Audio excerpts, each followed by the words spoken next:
Thank you. Thank you, God, for your goodness and your mercy. Hallelujah. Hallelujah. Jesus. And your mercy. Hallelujah.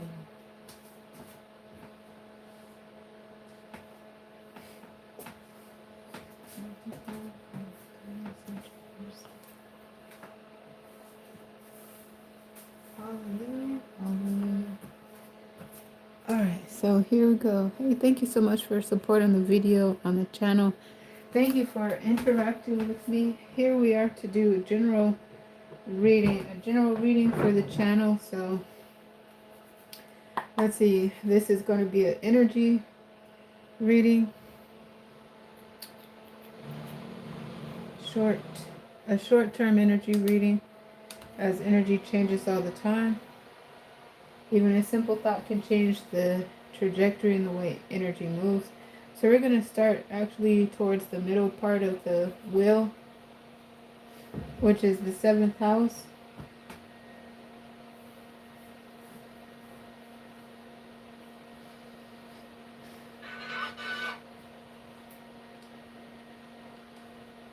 And the seventh house is Libra's house.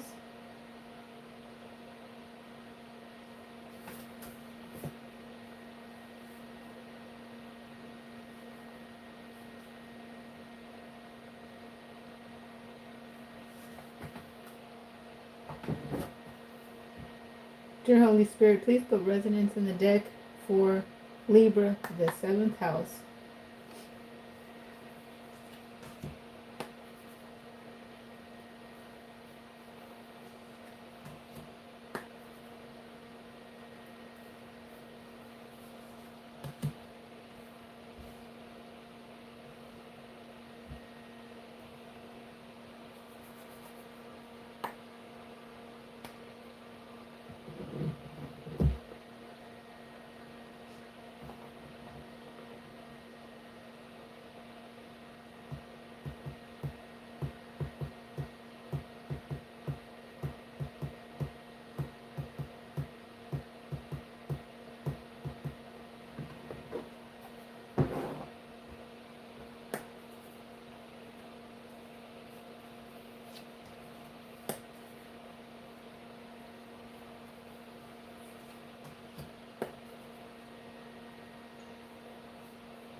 Wow.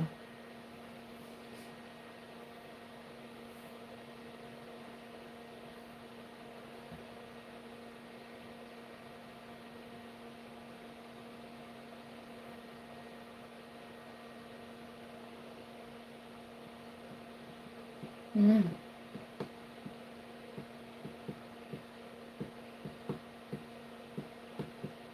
Wow. Phew. Well, that's interesting. All right. Let's see here.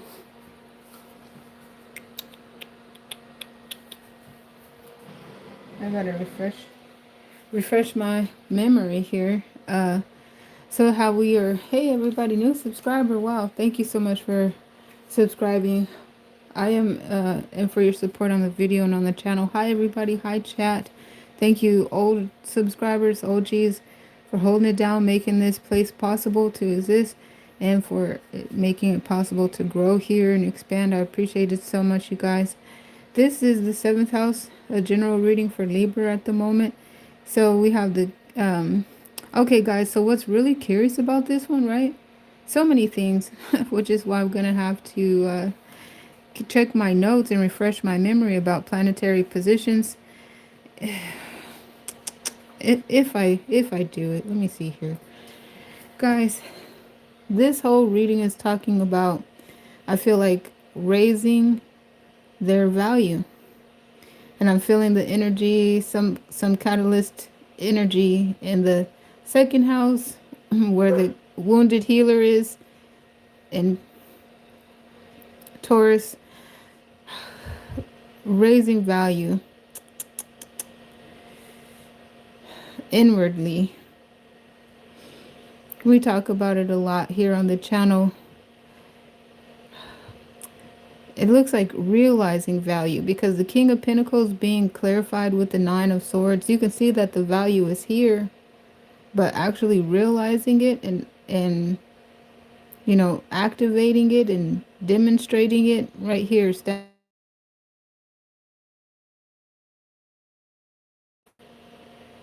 And then a new beginning. So clarified with the Emperor, taking the bull by the horns and moving it in the direction needing it to go, you know, claiming and pulling yourself up by the bootstraps, you know, and moving forward with this confidence, triumphing over the fear of success, and being successful and entering into the new chapter here, the new beginning with the confidence, you know.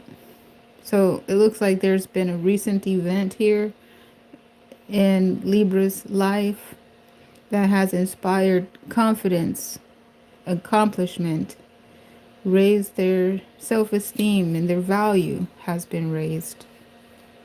It could be also due to being able to work with others, you know, the universe conspiring in your favor, even that sense of confidence, to have that type of relationship with the Most High and having your prayers answered. Something has happened to help intrinsically catalyze you inwardly. Your circumstance, you know, brought the dog out you, for example, brought the fight out of you, reminded you what you're made of, and that you're built tough, and that you've always had it, and that you still got it type energy is what it looks like. Raising your value. So I could take the time to try to flesh out and pull out the current positions of the planet and get into that part again. However, and we will, and we have, previous readings have confirmed this energy. As far as what I was chuckling at and was like, wow, okay, because the standard operating procedure that I wanted to adopt, as soon as I started to say, okay, I'm going to adopt this formula, was to look at the first placement, check out this embodiment's symbol, the value, the the value, the numeric value, the elemental value, and it's if it's major or minor arcana. There was over and over again, the major arcana used to be over here for a long time. So it was clearly looking like a transformative embodiment here, where I can start to look at the content that was pushed through the transformative energy and see the output. And I was able to read it like that for a while, asking, hey, where did my pentacles go before it went through this transformative body? And then reevaluate the quality and the value over here in that placement. But the transformative energy, the major arcana, is over here in this placement. And then it was interesting because when I pulled out my other deck to clarify and to make sure that things are resonating, I got the major arcana over here as well. So that was a clarify, that was resonating for me to let me know, wow, I really am getting my transformative, my major arcana over here, minor arcana. So, you know, then I'm looking like, well, this is interesting because this placement, let me just reevaluate, is this the transformative energy that I'm looking for? So that's why I kind of started geeking out and chuckling to myself like, huh, this is interesting. But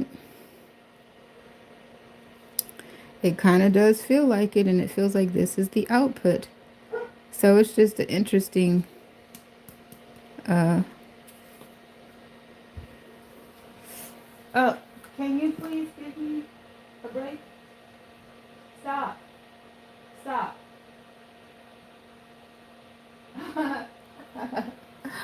Oh my goodness, is my dog cheerleading me on? Let's see what's going on here. Oh, yeah. So what is this input here? Is the pentacles and also raising your value. So off the page, I was looking at raising the value. I only clarified here to double check this energy over here. Like I said, where's my transformative embodiment? But I was already looking at raising the value, because this energy is described as standing on your square at a position of leverage. Standing on your square at a position of leverage, and then you got your new beginning. So you're moving into your new beginning, standing on your square at a position of leverage. But yeah. And then I was picking this area up of, well, I was looking for the transformative energy. So that's why I said I was inspired. I had to pull some more cards. And sure enough, boom, boom, there goes the double major arcana. So the Emperor and this new beginning. So again, standing on your square at a position of leverage, and you have the Emperor clarifying and endorsing, backing this new beginning, the newfound confidence and everything that was stated. Pulling yourself up by your own bootstraps type energy. But you also can see there could be some help, that they didn't do it all by themselves. So in some sense, it was all by yourself, but the universe conspiring to bring the right people to you, at the right place at the right time. But anyhow, I try to leave the reading as vague as possible, so you could put where it resonates and it fits as you will. So I try not to color it too much. But yeah, I don't want to count out, the someone else who may have contributed to this, because we just got out of Libra and Aquarius's energy, and seeing in that dynamic there was a collaboration of some sort. And this position of leverage, you can see here there's additional rods down here. So this could be a defensive posture. And this right here could describe the catalyzations, the outside circumstance that, continues to, how they say opposition and haters, motivate type energy. It could be even that. But also it feels like context is everything. These feel like supporters. For example, I don't know why it feels like that, but it feels like supporters holding you up in some storylines. But yeah, that's what we have here.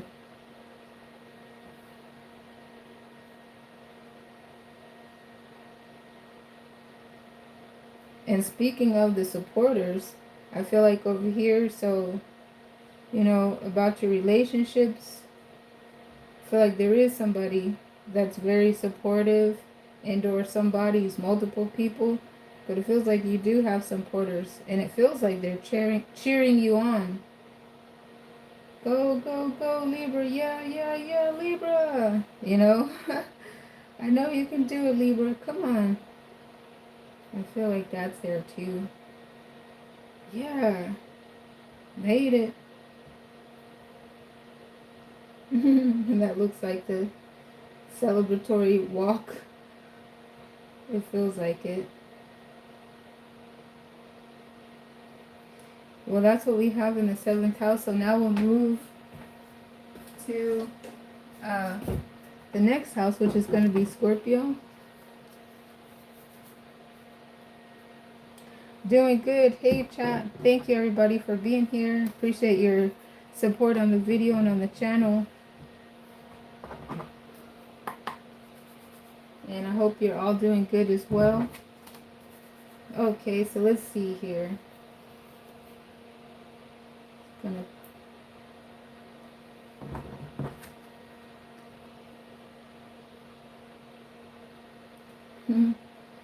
Let's see.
Dear Holy Spirit, please put resonance in the deck to give me a reading for Scorpio, aka the 8th house.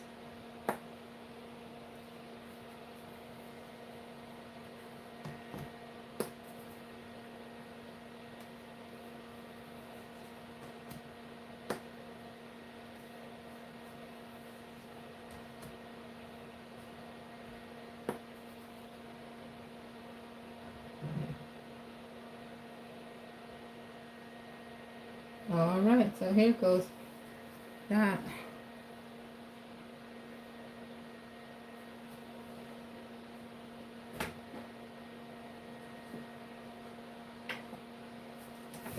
The way the energy is moving in the 8th house for Scorpio.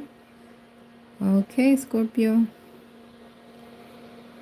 It looks like raising your value as well, because we do have the transformative energy here in the second position with the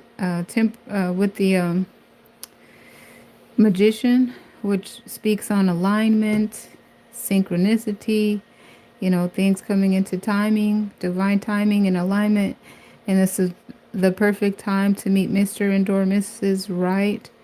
And so with the standard formula that we've been talking about for a minute, we have the 8 of Pentacles in the first position. And then our output here is the 10 of Pentacles. So you can see how the value has been added, due to your hard work. And the 8 of Pentacles represents working, and let's see what else. Yeah, working hard. And so the recipe of when preparation meets opportunity, that's a recipe for success. So it looks like you're focused on your ambitions, on your goals, on your skills, on your abilities you've honed in. Feels like tapped into your niche type energy, working, and things come into perfect alignment, and then you're having abundance right here. So that's the way the energy is moving, generally speaking, through the house, the 8th house for Scorpio. All right, let's see how we can make it through these houses.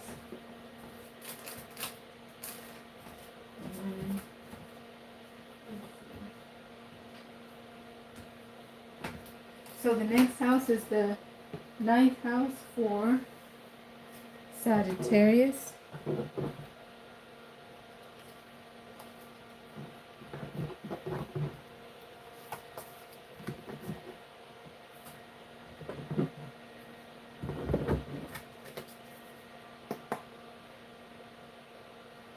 And then we have,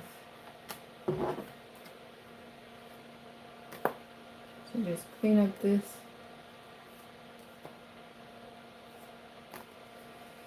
Preparing for the 9th house reading here. Sagittarius.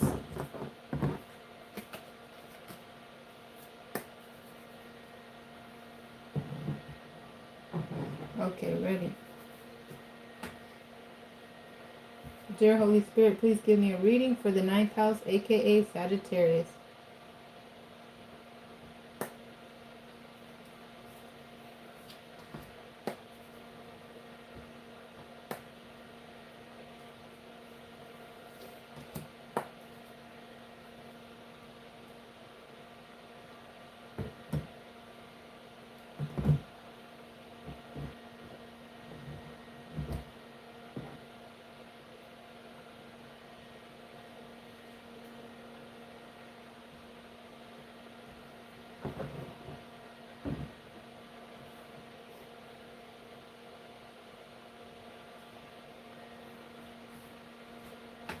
All right, so there has been a running storyline in the 9th house for Sagittarius, and it looked like a rescue mission that was ongoing.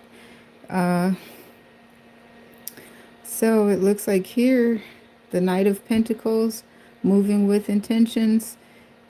You guys are my witness. We have been looking at Sagittarius, thinking about and figuring out how to go on a rescue mission, so to speak. There was a loved one in a stressful situation, and Sagittarius looked determined to go there and help and get their person out of this duress.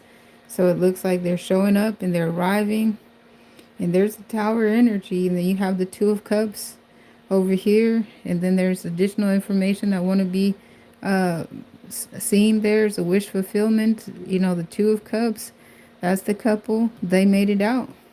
There was success. Two of Cups. Six of Cups represents a sense of nostalgia. So, you know, someone from the past, favorable nostalgic memories, fond memories from the past, a wish fulfillment, and headed into their new chapter, a new beginning with this apprentice here too. So, you know, there that is. Wow. So we're looking at that happening. Okay. So yeah, this is an update to running storyline that's been playing out in Sagi's house, the ninth house. Wow.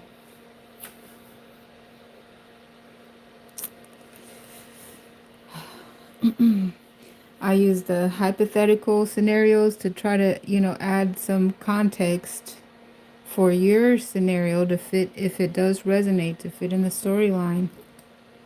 And that's what we have looking at the ninth house right now, guys. Let's see, there's been other storylines, but this one has always been running in the background. For example, Sagittarius had a lot of things going on that they've been working on. But this one has always been something that was always running in the background, back of their mind. So really amazing. Wow. There we go. All right, let's keep moving. And again, you know, the loved one objective, because I've personified the object of interest. I've personified it and made it personal in a relationship, but it could also be objective where the object of interest is non-personal. It's not a person. It could be an inanimate. It could be a goal, for an example. You know, a goal. But yeah, that's what we have. And so we'll now prepare to move to the next house, which is Capricorn, the 10th house, in just a moment.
Dear Holy Spirit,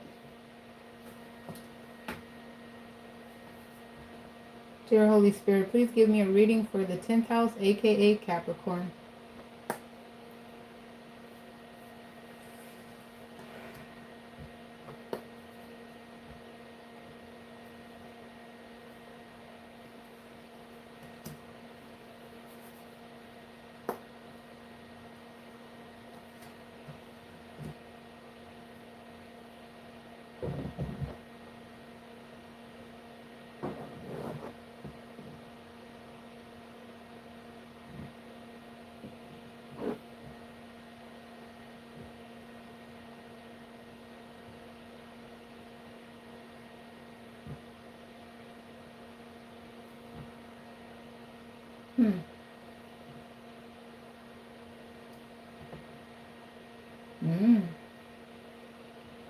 Wow.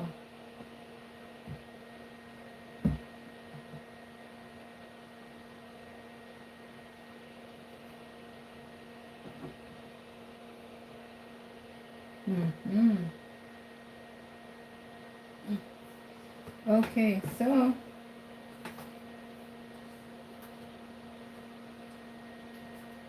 This has been a running storyline as well. And hello, hey, thanks for stopping by, everybody. I appreciate you so much for your support and interaction in the chat and on the channel. For the 10th house, which is Capricorn's house, this is uh, a storyline that's been going on too, as far as Capricorns had a ace in their pocket. You know, it looked like the storyline had a high likelihood of being at the workplace, and they had an ace in their pocket, and it looked like they had a contingency plan because they had some foreshadow, you know, this feeling, this indication that things are going to start to get out of hand in work, at work, for an example, and that their value was an understatement. They were being undervalued, they were being taken for granted. And today it did drop in my heart, even before I started reading this, that if it's not Capricorn, it's someone in Capricorn's energy. That's also applicable, especially we have the Three of Swords there. So there's multiple people of interest. But this is Capricorn's reading. So Capricorn had this running storyline where they were being undervalued. They were being, you know, taken for granted. And again, with the whole running concept of raising one's values, where the outside influences have been catalyzed to raise someone's outside external value systems, confidence. And now that Chiron in the second house, the wounded warrior, has gone retrograde. So now the influences going on is catalyzing internal values to be raised, self-confidence to be raised. You know, so it's like this heartbreak was a catalyst to inspire Capricorn to raise their value, to raise their worth. And there was also a running storyline that was, you know, calling out to Capricorn to say, hey, Capricorn, you know, this is something that you won't be able to avoid, so to speak. Like, your value is being raised. Those of you who are in school, you know, getting your credentials together, your value is being raised. Even if you didn't do good in school, your value is being raised. You will be recognized. You will see, you will feel it, that you have the skill sets, you've gone through, you've worked hard for this. You really can't lose, because they had a ace in their pocket, and it was like, hey, you can stay there and you can work it out if you feel like that's what you want to do, and you will see that your hard work will pay off there, or you got an ace in your pocket.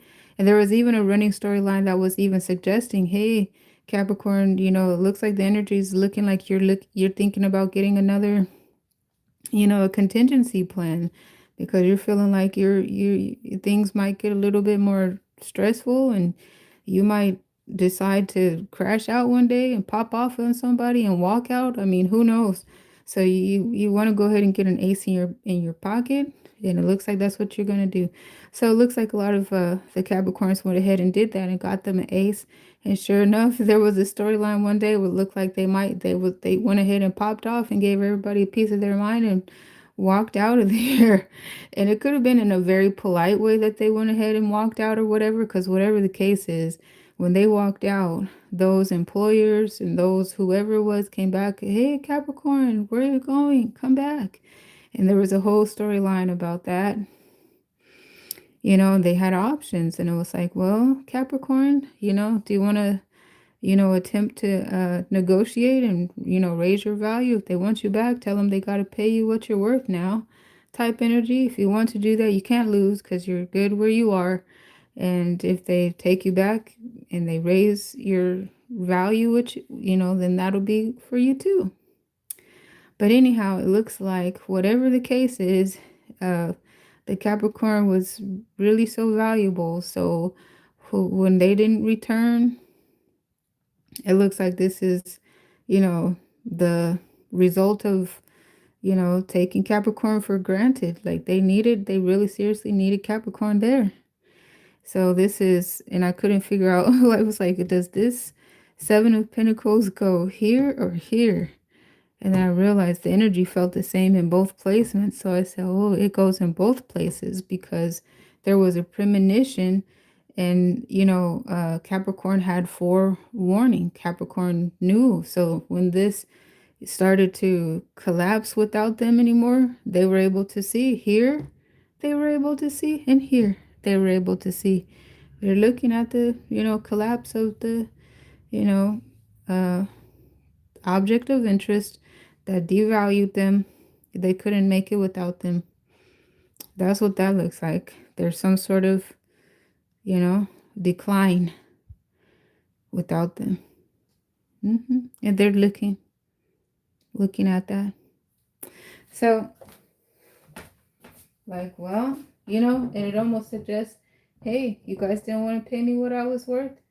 You could have paid me what I was worth, and you could have avoided all of that. But yeah, in some cases, yeah, there's that sigh of relief, because it looked like, definitely Capricorn wasn't minded to lower their standards and lower their value to come back over here. And it looked like where they was finally being valued. It was finally, oh, Capricorn, they found their niche. They were really enjoying themselves where they were. So it was all like, Capricorn, come back. And for some reason it looked like Capricorn was considering it. The Six of Cup energy, some fondness, considering it, but then it was like, no, I'm not about to, why would I do that? Why would I do that, But anyhow, that's what that's looking like. So let's see what else happens. Yeah, so, that's pretty much that storyline right there. Now, as far as the equation that we keep talking about, the standard operating procedural equation, here's the transformative body. Oh, that 15 major arcana. That's the Capricorn's energy. I usually try to cover that up, huh? Oh, well, anyways, I'm hardly noticing anymore. So that's the transformative embodiment. Anyways, let me not be lazy.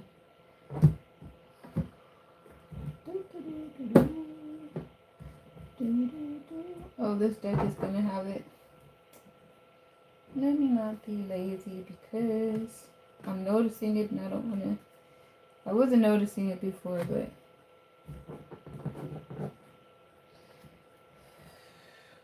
because I do not subscribe to that entity.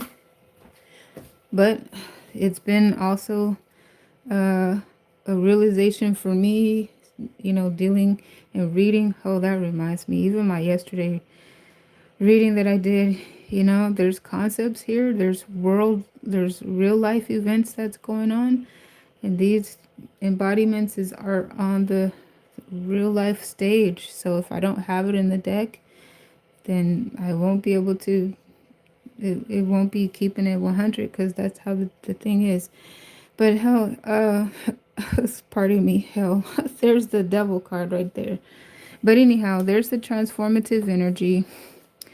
So the running storyline, or the running formula, here's the input energy. Look at it, it's the Three of Swords. So where do you grade its value on the totem pole of values? Look at its sequential order numerically and symbolically. It's the Three of Swords. So this is low vibrational energy. Three of Swords, there's pain, there's a betrayal, there's heartbreak. And moving into Capricorn's energy, this 15 major arcana is talking about rules, regulations, boundaries, expectations. And with these type of standards, then the overindulgences, the boundary crossing, rule breaking, it becomes an indication of toxicity, addictions, etc. So anyhow, violation. It's like here's one violation. Capricorn's coming on the stage, feeling offended, betrayed, taken for granted. And then Capricorn's values intrinsically raising, these conflicts is causing them to realize their worth as had been described and talked about. But here's the input energy, here's the transformative energy, and here's the output energy. So actually to see this Three of Sword low vibrational energy and its grade and value, and then to look at the output here, the Six of Cups is one of the more beautiful cup, water energetic embodiments there. So you see that there's an upgrade here for the Three of Swords to go in here. And the output, the Six of Cups, this is a positive upgrade, energetically speaking. You get that. So here's that. So yeah, and then we're looking at this other, major arcana, the 16th major arcana. So this is the 15th, this is the 16th. So it's interesting to pull out. Well, yeah, I was going to say looking at the sequential order, but I'm using a stacked deck with the intention to see sequential order. But so yeah, the violations and the results in a catalyst of a tower moment, a breakdown, dissolve, as Capricorn's value is upgraded and someone was devaluing them as described. So hey, that's how the energy is flowing right now through Capricorn's house, the 10th house. What else could be said about that? Past energy, near future energy. All right. That's interesting. Now the next house we'll move to is the 11th house, which is Aquarius.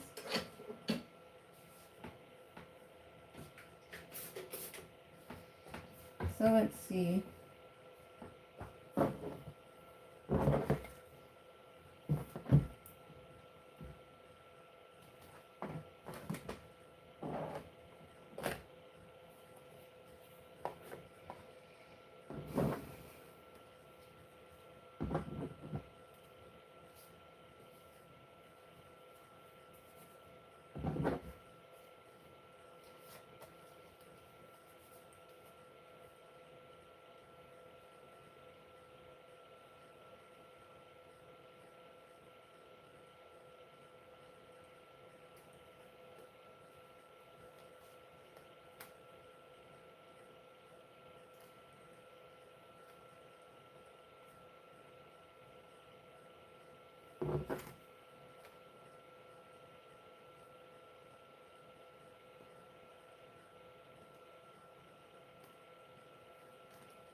Oh, there too.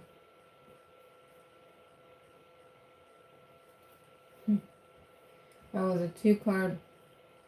So it wasn't just the 6 of Cups, but clearly that looks like a reflection of, wow, when we had it so good, and where did they go? And look at what happened without them.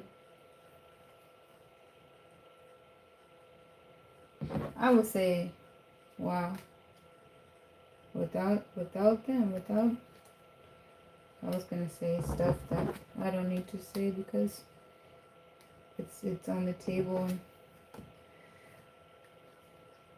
I don't want to add to or take away from what's already been said in the cards.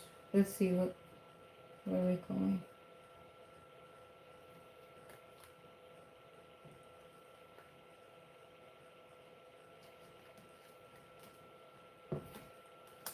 All right.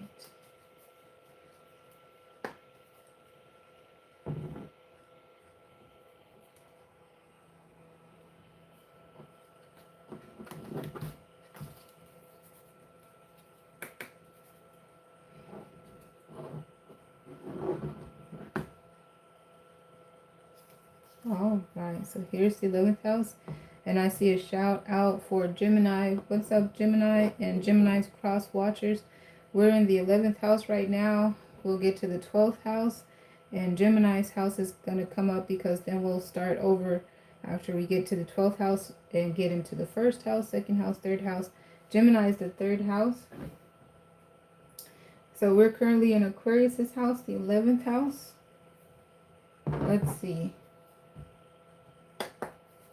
Dear Holy Spirit, please give me resonance in the deck to give me a reading for Aquarius, the 11th house.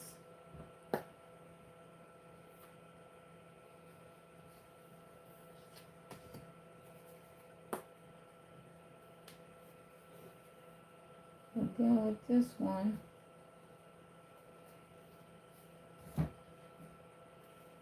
Maybe some cusp energy here with the Aquarius Capricorn cusp, even Aquarius Pisces cusp. Whoa, all right.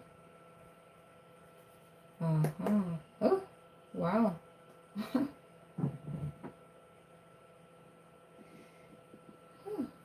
Interesting, right?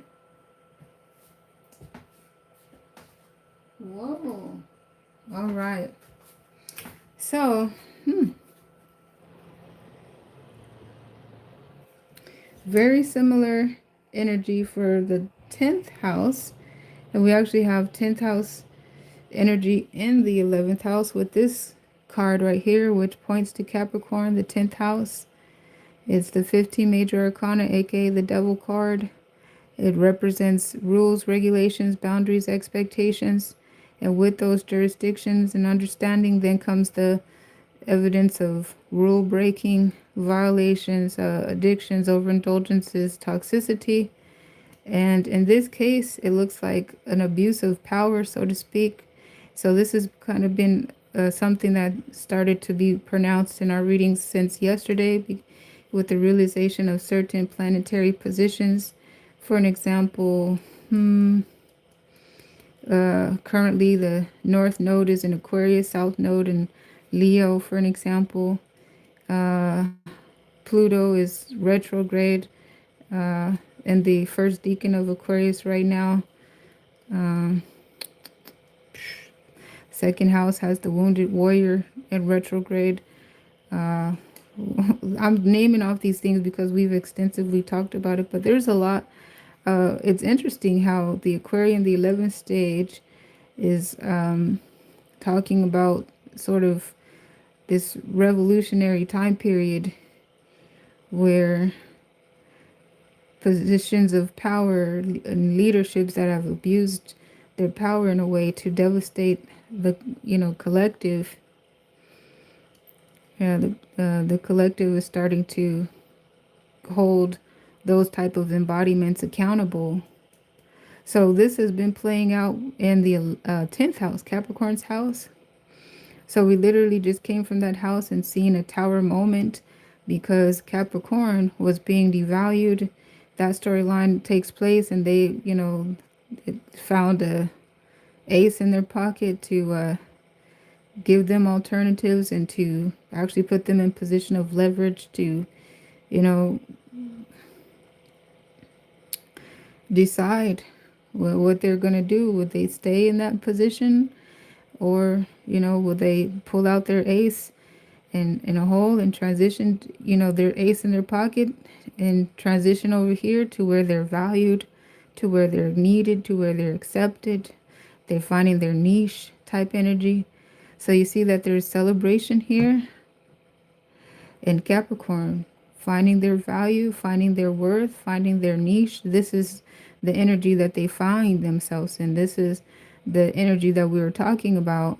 And so in this sense, the Aquarian, for an example, it has had a running storyline of the Aquarian going into different houses on a rescue mission. We had seen them on rescue missions. So this energy taking the stage in the 11th house, where Capricorn's energy is so pronounced, but you could see the Aquarian happy, all of them, everybody happy, celebrating, honoring, and then again, where Capricorn's energy is, but here we go, the 10th house type energy. It could be someone in Capricorn's energetic field. It's kind of difficult to not have Capricorn energy kind of dominate over here and hijack the reading. I try hard not to do that. But so I just caught myself mid stride, like, oh, wait, this is Aquarius and Capricorn. The 10th house is dominating. But there are astrological positions right now that dominate that sentiment of, people and leaders in position of power are starting to have to be held accountable for abusing their power against the people. So you see the celebration here. So pulling it back here to the 11th house into Aquarius, okay? We're looking at the Eight of Pentacles. So this talks about their hard work that they've put in and what they're focused on. And then, moving through the standards, the regulation, embodiment over here. And it looks like being able to overall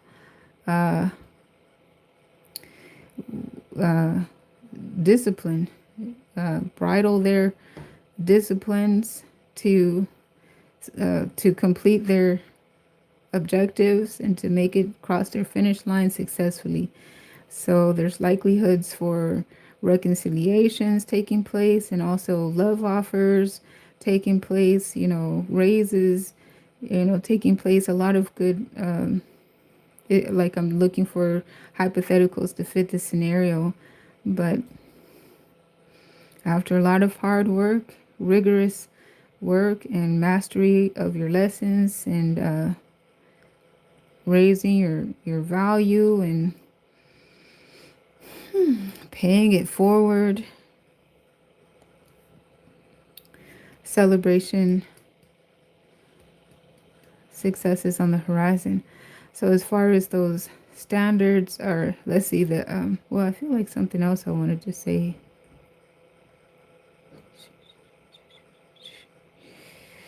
But yeah, I do. But I feel like whatever it is that I feel like I want to say has already been said in the previous readings in great details, the storylines.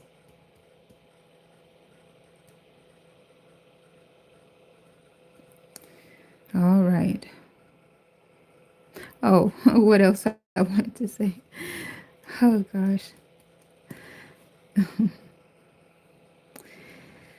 In these readings, we had seen a lot of moon and Aquarius type energy.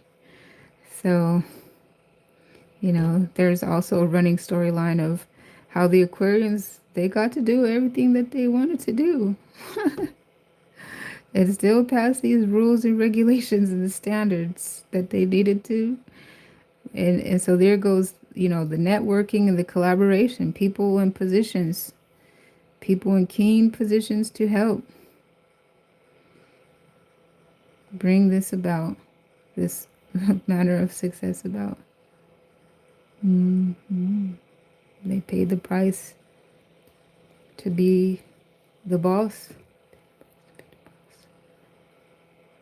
They put in that hard work and they work smart, not harder.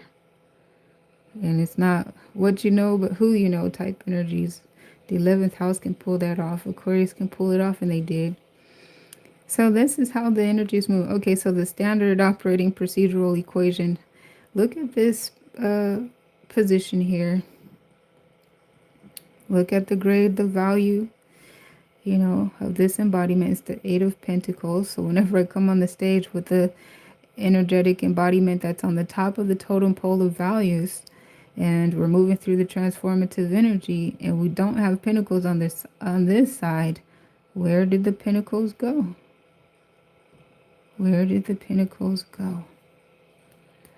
What's interesting too about the whole, it's not what you know, but who you know. I am reminded about, and we're looking at earth energy here too, right? Virgo, Taurus, Capricorn, right there. Where did the value go? There's been a sentiment, and it's really odd because how it starts to resonate in my readings, and it's like, and I heard, and I feel kind of cheesy saying it, especially like in the case of, dot, dot, dot. for, it's like, for a lack of better expression, I feel like there's, yeah, a toll. They pay the price to be the boss. There was a storyline. You guys are my witness, and it looked like there was something that they had to pay. And Aquarius went ahead and handled that. And they didn't necessarily want to or feel like it was for real gonna be, you know, but they went ahead and paid it. Where did those pentacles go?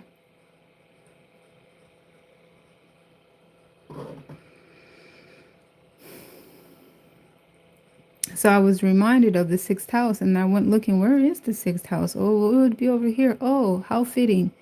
Yeah, because the sixth house governs acts of service. Oh, what are they doing? Work, service. It's really interesting. Where did those pentacles go? But yeah, and it does look like a collaborative effort. So this is all like esoteric, metaphorical, hypotheticals to put into the storyline so that hopefully the context could be made so you could put where it applies for you, because that's the best way I could describe the energy of what I see. But interestingly enough, it played out in yesterday's reading in the 11th house.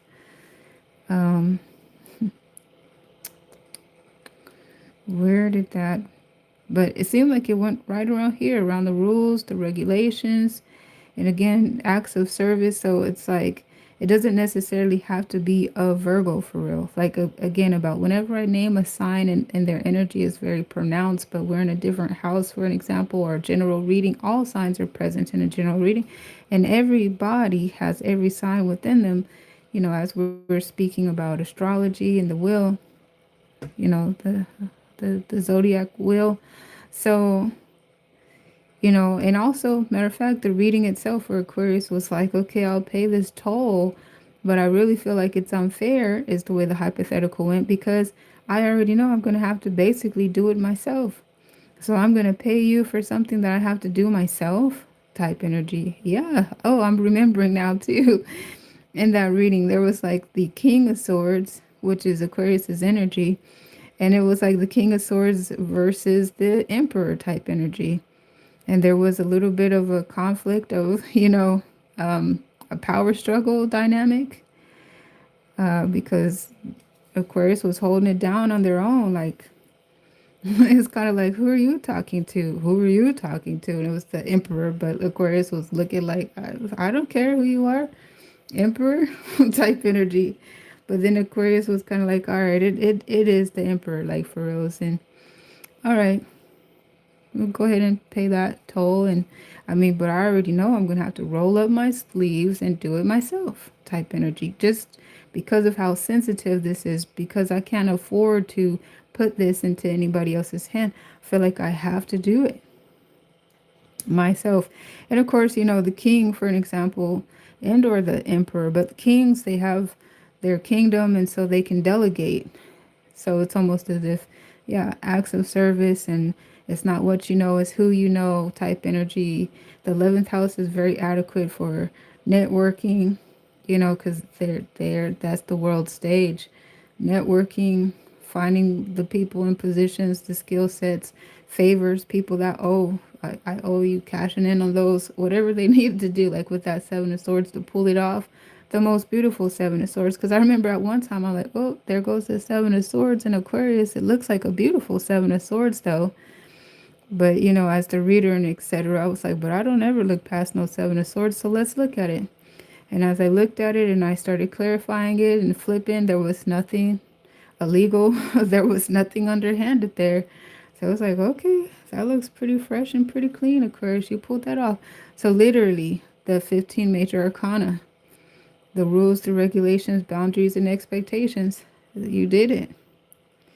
And so with the emperor there and the king of swords there, for an example, that emperor could be, the person, like if there was a permit pulled for building something, for an example, that emperor could be the one who comes and checks, and, the embodiment about pulling the permit, paying the toll, paying the fee, going through all of that. This is a hypothetical, for an example. But yeah, that's what it looks like. And then passing, passing the quality assurance checks. Okay, yeah, you guys, you did that. That's fine. You got your permit, you got the work done. Pass type energy. Celebration. All right, but that's what I'm looking. Oh, am I cooking, baby? You felt that one? All right. Thank you. I had to realize that my baby might be cheerleading for me. I'm over there thinking she's telling me to be quiet so she can kick her feet up and twinkle her toes and get her beauty sleep. She might be telling me, go on, girl, get that. That's what happened. All right, so let's see here. That's what we have in the 11th house. That's the way the trajectory is moving, and we'll move to our next house, the 12th house, in just a moment. Let's see.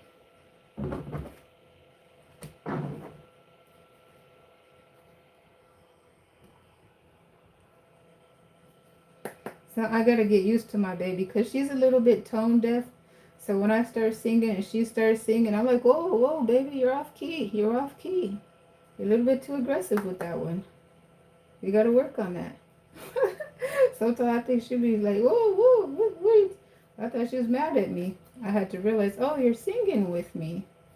Oh. Oh, okay. You're the MC? Okay. Sometimes she gotta remind me. Oh yeah, my bad, girl. Because sometimes I'm still learning. Sometimes she really is telling me to be quiet because she's getting her beauty sleep and I'm being too loud and I woke her up. While she was twinkling her toes with her feet kicked up. No wonder I go in there thinking something's going on. Whoa, whoa, baby, what's going on? Feet all kicked up, twinkling her little toes. Her little boyfriend over there. They doing stuff. Like, not that type of stuff, low key, but anyways, TMI. Living the good life. And then, girl, your love life is better than mine. Alright. I thought there was an emergency going on. You just loud and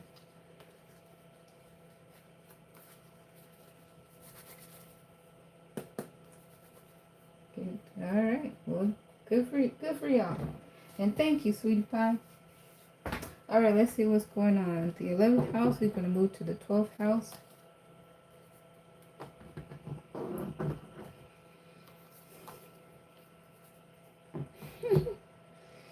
Pisces house.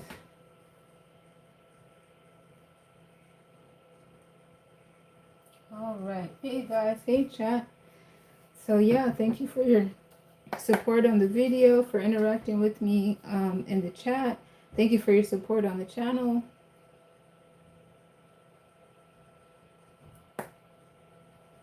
Twelfth house. Dear Holy Spirit, please put resonance in the deck to give me a reading for the 12th house, aka Pisces.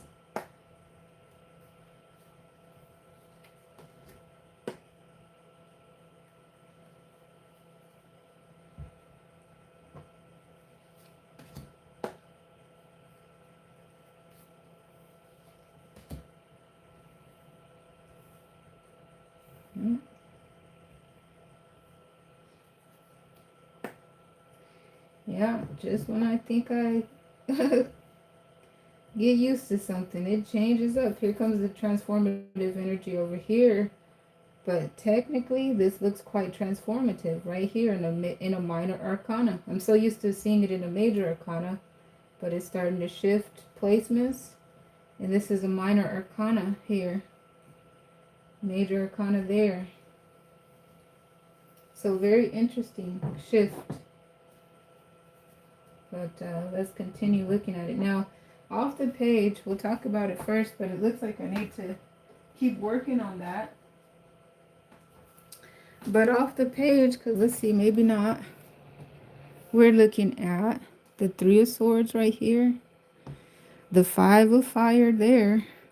And there is the Hierophant, which is the marriage card.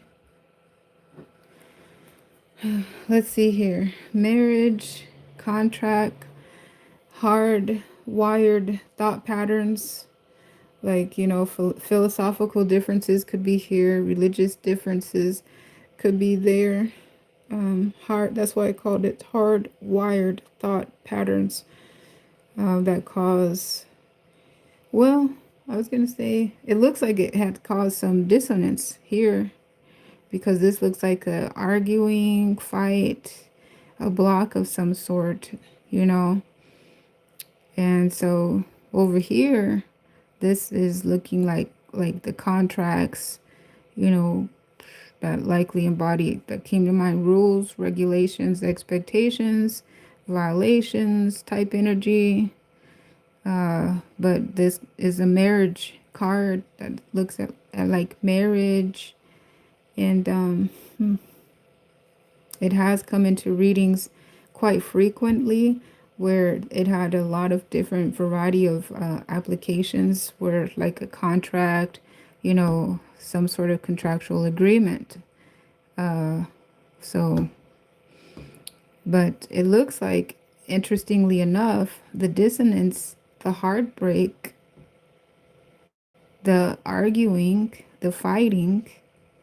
So look at the element. These are swords. So this is a mentality.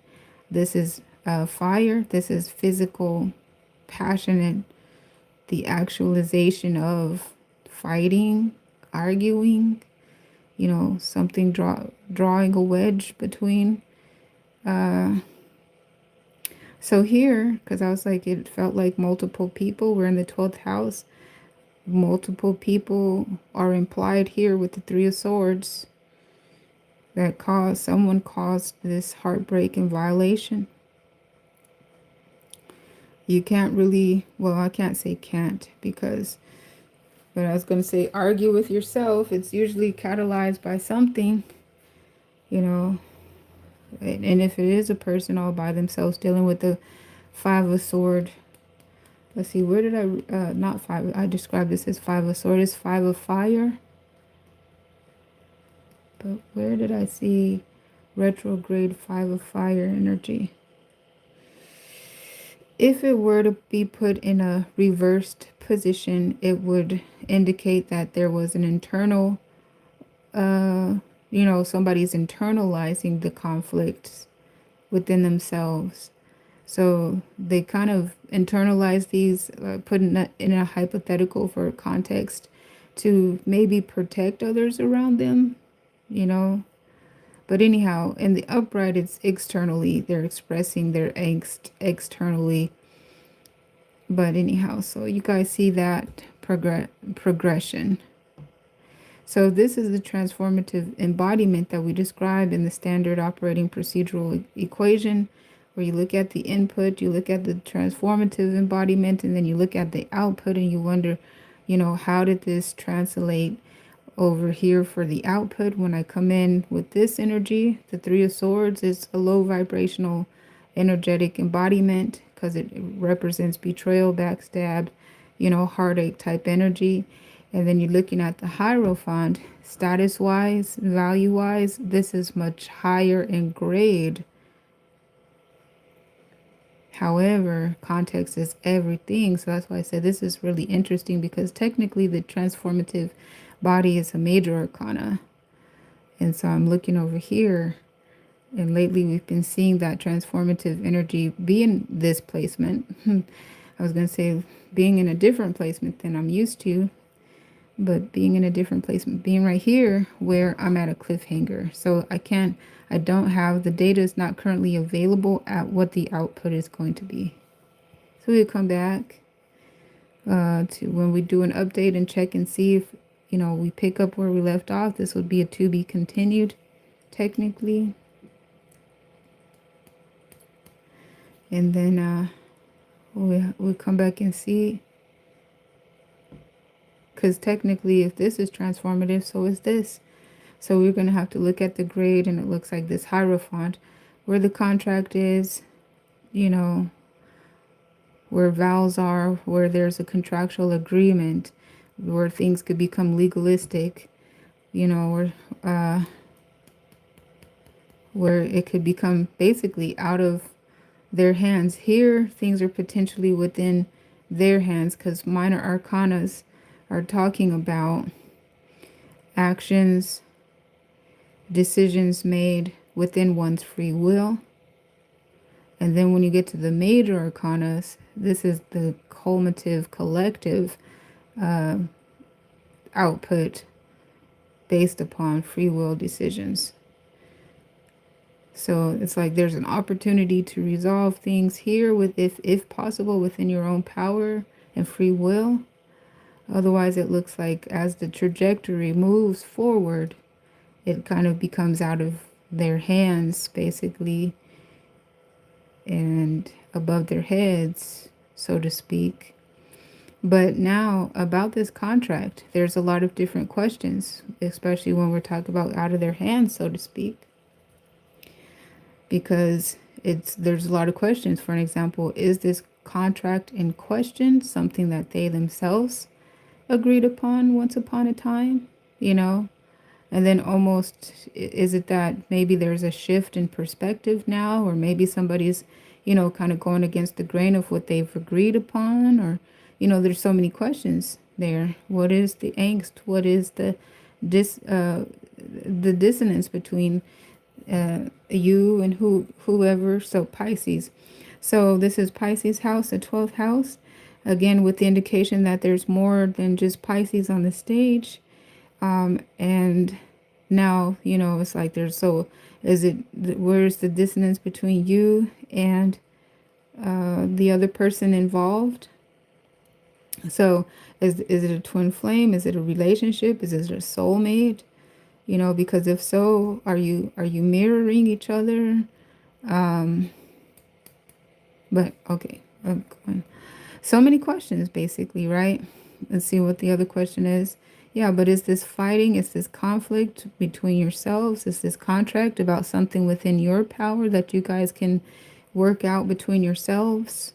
Or does this contract, does this agreement, does this potential marriage, is it outside your jurisdiction because it's someone not between the two of you, but someone else, a third party, type energy? So is this anything within your power that you can resolve within yourself?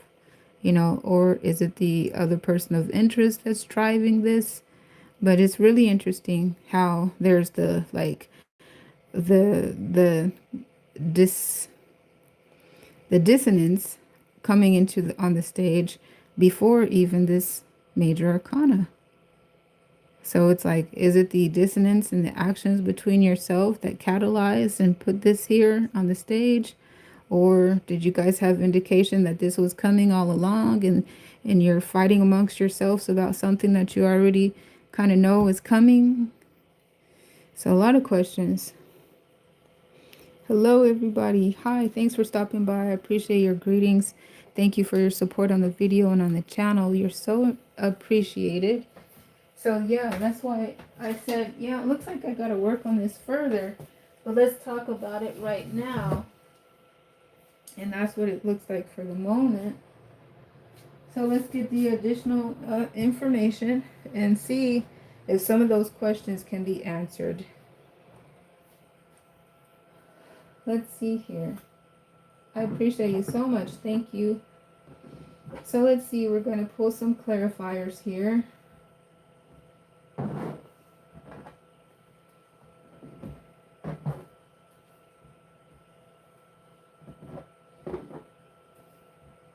Okay.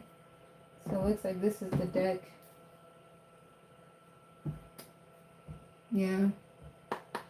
Okay, let's see.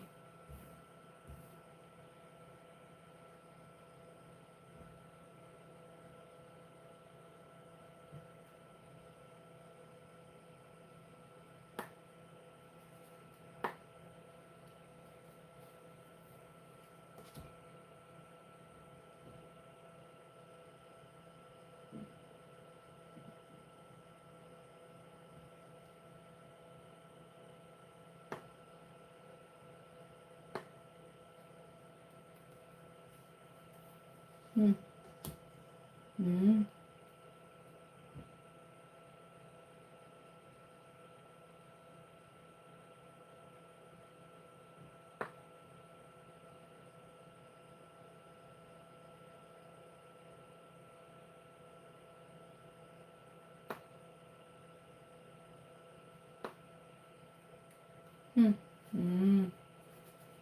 Wow.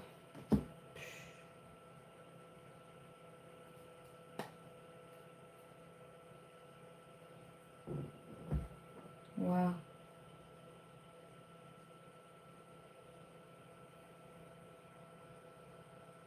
Mm. Mm. Mm. Mm. Mm.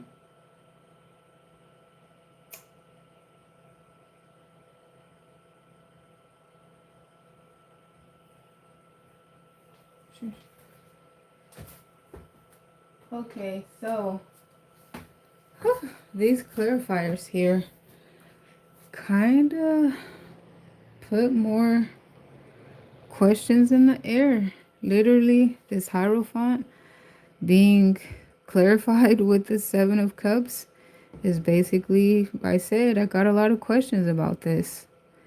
And this is not clear answers. This is also potential confusion, lack of information at the moment, at least. With that, being mentioned there, lack of information at the moment, at least. So here are swords. Swords represent information, communication, logic, intel, intelligence. So it's almost like, okay, that's interesting. So about the standard operating procedural equation that we're using, we tried to put it up here and use it, and you saw how it kind of put us at the, put us on a cliffhanger over here because this at that point. But remember, I technically couldn't determine where is the transformative energy that I can put my formula into, and it was hard to discern. It almost looks like any of these placements really could be very transformative in a way they are. They are their own transformative embodiment. So down here looks like, well, there's the major arcana. It's the star card, the wish fulfillment, clarifying this five of fire. Three of swords clarified by the six of swords. So, but that for me really, speaks to validating, establishing resonance, that the Six of Swords is talking about moving out of toxicity into a better situation. So the Three of Swords is legit. It clarifies, yeah, that's Three of Sword energy because this is toxic. Wanting to move away from the toxicity in a better situation, especially mentally speaking. So it resonates as we're progressing into the second position to see the wish fulfillment in a major arcana. So it almost looks like even the universe itself is conspiring to ... Don't have all of that information. Conspiring to do what? Help. Where's the villain in this storyline? Help. Who is the victim here in these Three of Swords? Don't have all of that information still.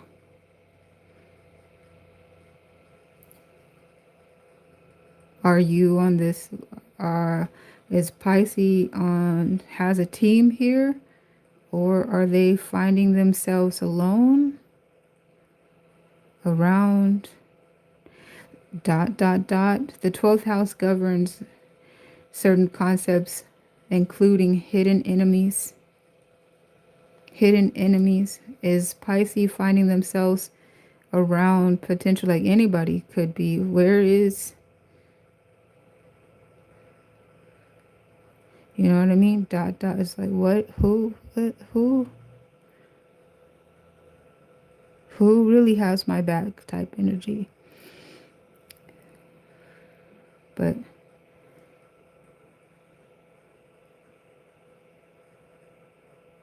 it's interesting. Yeah, so it's kind of difficult to really hone into the details here. But as far as the trajectory and the way energy is moving in this house, it does look like a sense of stagnation. Here's a blockage. Here is heartbreak. Here is uncertainty, potential confusion, delusion type energy. A wish fulfillment almost for all sides. It almost looks like all sides, because who? Wish fulfillment for who? Everybody almost in this picture has something, has a dog in this fight. Everybody has a dog in the fight. How are you going to describe this? How is this described? The Five of Fire, the fight, the arguing, the dissonance as a wish fulfillment.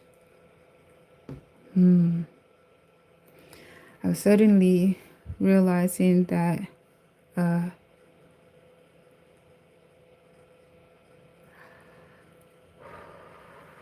you know how I give the 12th house Pisces their credit for flipping negatives into positives and pulling rabbits out of their hat?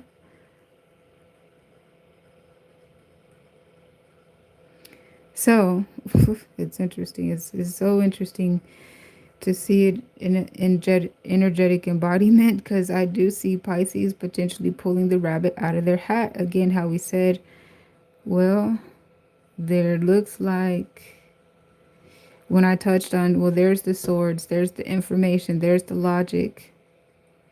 It looks like there's a lack of information. Us right here. So if Pisces energy can just make it through with the Six of Swords through, so whose wish fulfillment? Well, we can see that under the surface, this wish fulfillment desires to move through here, and it's very like there is resonance here, because these flow together. There is not stagnation there. This Six of Swords desires to move out of the toxicity into a better situation. This is the Star. And they get over here, and once they get over here, this confusion, this lack of information is here. It's available.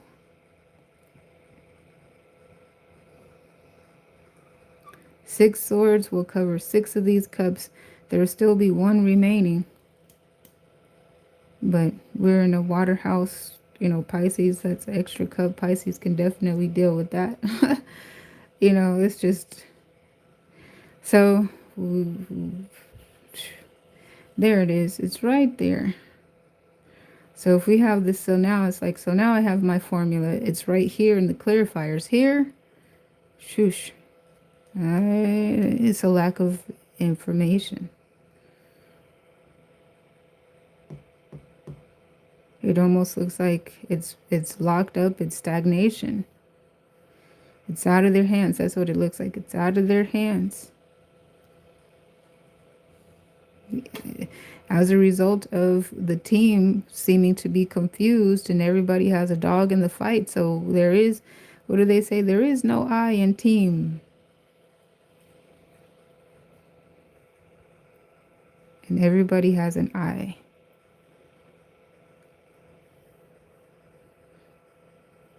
So on the surface, it almost looks not very advantageous of a situation. But over here beneath the surface, it looks like there's potential. And you see that the potential here is based on drive, passion. So I don't see the fire. You see air and water. So even in that sense, there is dissonance there. A lot of air and, well, because this is an air sign, but you see the air actually sign is the water bearer. This is an air sign. They are water bearers. Interesting. So that's interesting. Heavy Aquarius energy. So let's see. Oh, this is Libra. What did we say that was in Libra?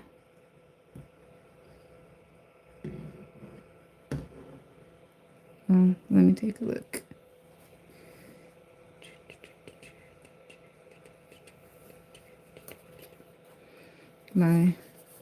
I forget. What is that in Libra? The 3 of Swords. We looked at it today. Saturn and Libra. Saturn and Libra. So some Libra energy. Saturn and Libra. The swords and the moon in Aquarius. Okay, guys. But hey, I could take my time and do this part. But I feel like the trajectory is on the table as described, of the way energy is flowing. So it kind of resonates with past energy of the 12th house. The Pisces were looking like they were putting pentacles, seeds, prayers right up here. In that reading, there was a tower, 16 major arcana. But that storyline, so it's almost like, well, it's almost if the Pisces,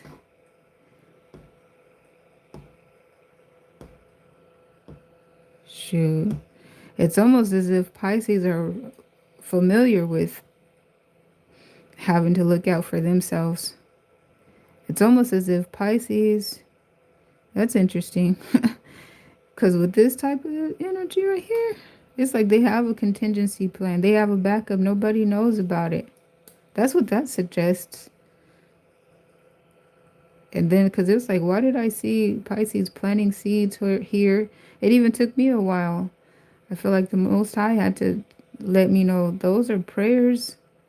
That's them going there trying to fix it. They believe in that. You know, it's like, oh, but that's a tower that they're putting their pinnacles. Yeah, they're trusting. They believe in it. That's their faith in there. They're trying to fix it. But that's an interesting storyline, and that was right there. So to see the star right here, a major arcana right there, right beneath the surface, you know, kind of invisible to the naked eye type energy, that resonates. And here's the 5 of fire. So it's almost as if, because we seen this in a previous reading, and I remember speaking on it in a sense where I said, whoa, guys, I think I had to take a step back. This is very surreal. And Pisces 12th house reading. I'm not surprised, because that's what the 12th house is. It is a surreal house. The house that the regent planet is Neptune, dreams, you know, this disorienting, this is delusion, this is confusion, this is uncertainty. But this for Pisces could be like, not for us. Actually, that's our unrealized potential. We're on our way over there to make it all make sense.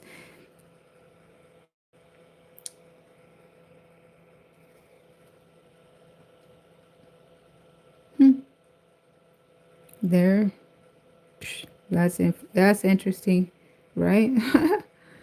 Whoa, well, that's like, man, these Pisces, man. It's good to have a good Pisces that you resonate with on your team, because and that's the whole thing, because this Pisces right here is like, yeah, but at the end of the day, there is no I in team. This Pisces is used to having to be their own savior, be the lone wolf, even in the midst of people, in the midst of a group. This Pisces is like, whoa, yeah, there is no I in team, and I am the I.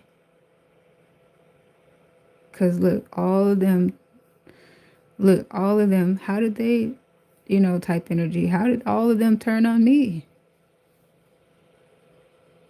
How did all of them turn on me? But this one is used to it. It is, what am I going to repeat myself? You guys seen it. The proof is in the pudding. You guys were there. We had a running storyline several readings ago, already looking at Pisces, preparing for this.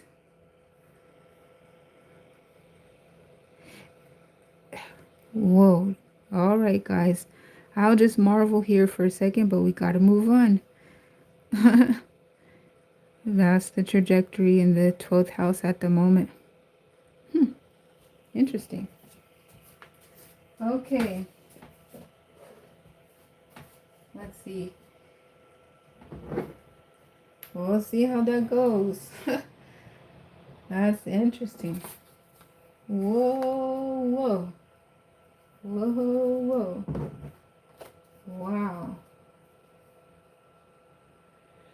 star in Aquarius. I keep saying the star in Aquarius. The star card, that's Aquarius's energy too. Remember Aquarius making all of them rescue missions? Phew, being pulled in all types of different directions.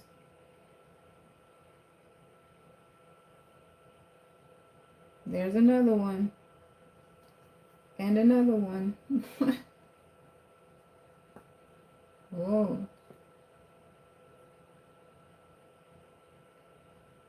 And not to forget, Aquarius is the world stage, so not surprisingly. Well, let's see what's going on. Aquarius, the 11th house. Okay, I'll try to focus. We'll be right back, and then we'll be moving to the first house, which is Aries house.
Mm.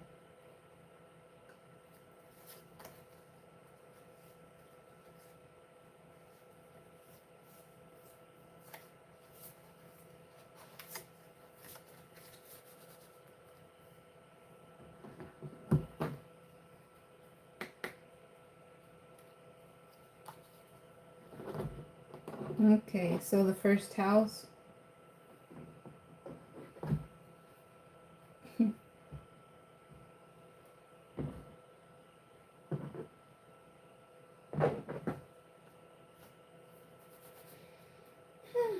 The first house. Mm-hmm.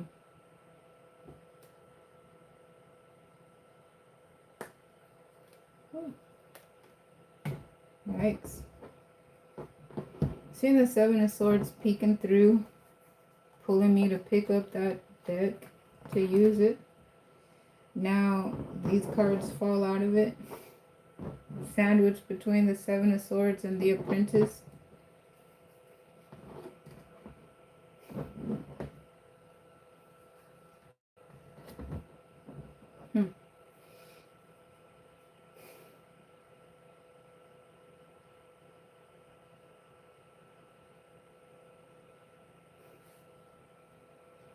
Alright, so at the moment, the first house, Aries' house, currently has Saturn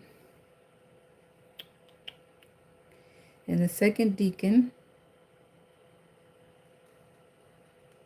And let's see, also Neptune in the first decan.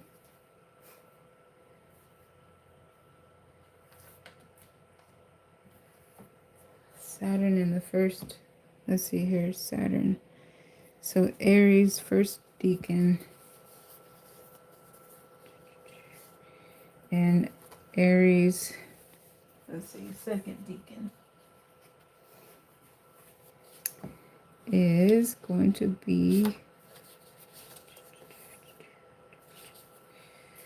first decan and second decan, the 2 of fire and the 3. Oh, wow. let's see, Mars. And let me, oh no, I said the first decan. Okay. So, yeah, that's right. 2 of fire. Second decan is, interesting, it's the sun.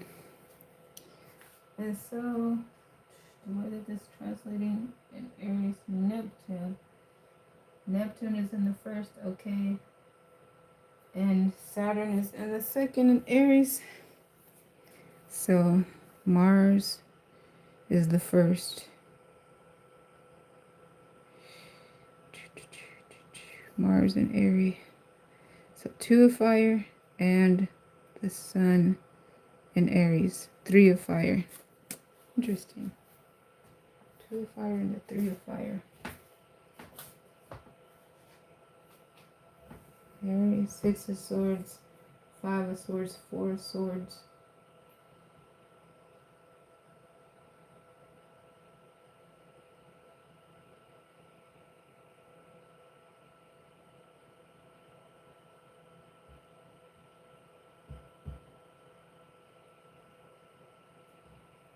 So I'm going to have to just, that whole saying that I've been saying, and for a while it was Pisces. Starting to see it in other houses. It's like Aries just pulled a rabbit out of their hat. Y'all might get tired of me saying it. Aries just pulled a rabbit out of their hat. Let's see here. Oh, well, Neptune is Pisces regent planet. I was like, hey, I usually say that for Pisces. Why am I feeling it in the first house? There's also indication that this Aries is on a Piscean cusp. But yeah, so there is Neptune energy there, and currently in real time, because Neptune is currently in the first decan of Aries and Saturn in the second decan. So I think I'm going to repeat this a couple of times. Well, this is interesting. Oh gosh, guys. All right, how can I express this? Aries just pulled a rabbit out of their hat, guys. All right, so let's talk about it. Look, all of this energy in the first placement, haven't even gotten to the second or the third. So this energy is represented in the past. But let's see what's going on. So if it hasn't happened already, it's in the process of happening, and or it will in the very near future, or like right around this time. Aries just pulled a rabbit out of their hat. So the 3 of fire and the 2 of fire.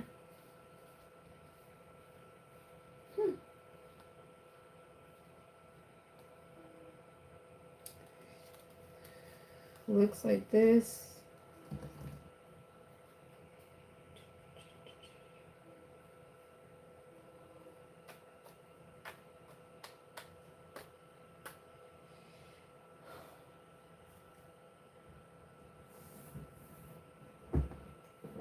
So it's like, first of all,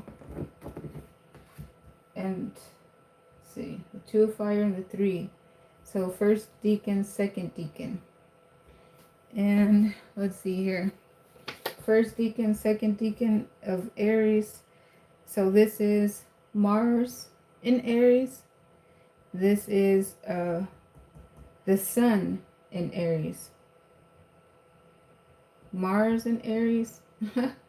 The sun in Aries. Interesting. It's kind of interesting because we know that isn't Mars Aries' regent planet? And so Mars, and I didn't think of it at first because I kind of got, oh, Mars is in, so anyhow, let me see. Let me make sure.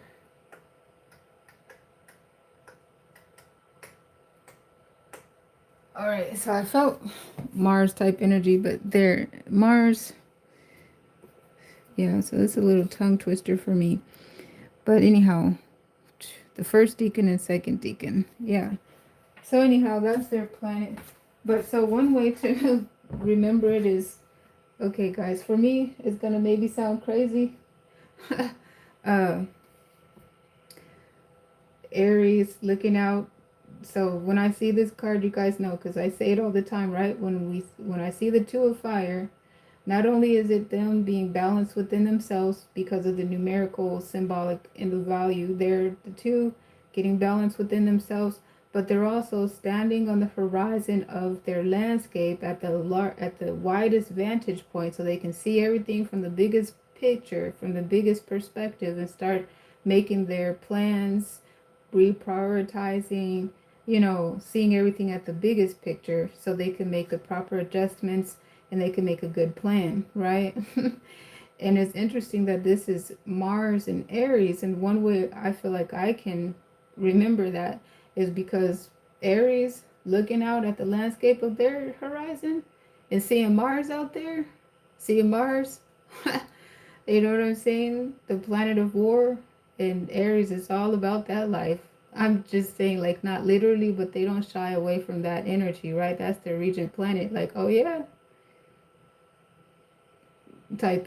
Oh yeah, Mars is out there calling. It's time to dance. Say less. Type energy.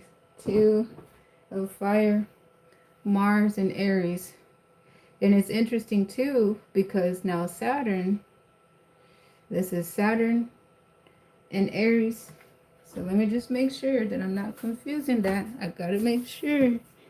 No, no, no. I'm confusing it a little bit because currently it is Saturn is currently in the second decan of Aries.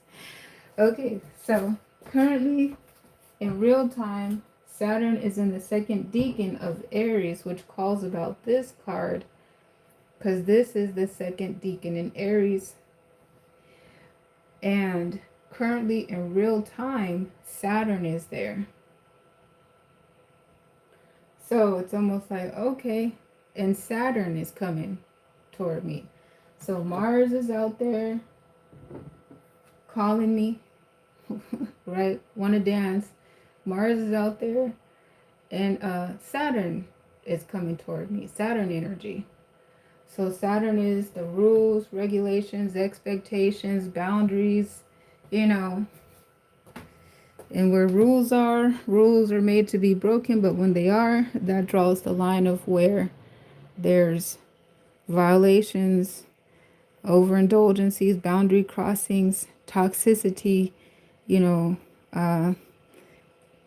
addictions, etc., etc., etc. Right? So, what do you think What do you think happens when Aries energy is told what to do, where to go, and how to do it? And what if Aries don't feel like being bossed around today? Because Aries is their own boss. I mean, there's just some days Aries might be like, okay, follow the rules today. But some days Aries might feel like, I don't feel like following your rules today. I don't know, y'all. What do y'all think? Is that accurate? But anyhow, um,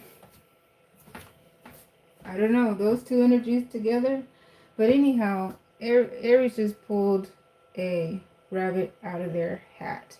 Where I was going with this is that it feels like Aries had the proper premonition. They had the proper foresight. They already saw, they already looked, they already checked. They know what it is. They know what's up. And there's no fear in them about this. It's almost like highly anticipated. But definitely ready for the energies that's coming toward them. So it's like they had the forewarning and the anticipation already about what's coming. So interestingly enough, is these cards came out sandwiched between the Seven of Swords and the King of Cups. And the Three of Swords and the apprentice, a new beginning, a new start. So it's like they dodged all of these heartbreak. They dodged all of this enemy in the camp stuff. You know, they dodged all of that sneaky, you know, ulterior motive type, somebody trying to get over. They dodged it all. Matter of fact, if they needed to, they became, you know, the one you want to look out for type energy. Because you can't, you know, like in Aries, you can't see me coming. I'm fast, like the Flash. I'm already in, I'm already out. I got it. 6 of Swords, 5 of Swords, and whew, time to, I can finally take a nap now. All right, I earned it. Okay, with the 4 of Swords. You can't believe what I just went through. Whew, you know, type energy. Yeah, I just accomplished what it would take many people 3 years to do. I did it in 3 days. Type energy, you know? So, yeah, they go back home with their new beginnings. There goes the High Priestess. I already knew it was coming before it came. It was calling my name. With your name on it. So now they go back home, ready to rest, recalibrate, stretch, enjoy the fruit of their labors. Type energy in the first placement. That's pretty cool. Well, aren't you amazing? and that's the first of look at that. That's the see, already seen you coming. Already seen you coming. It was like taking candy from a baby. They thought they was something.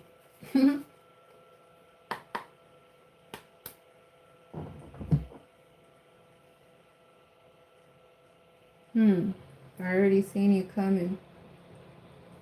They thought they was something. It was like taking candy from a baby. They should have seen me coming. All right, so what's going on?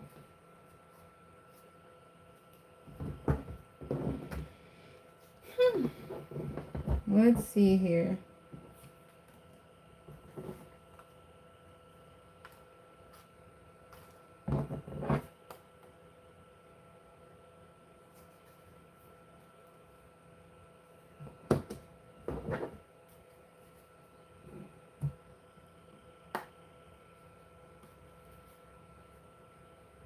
Eight of Swords.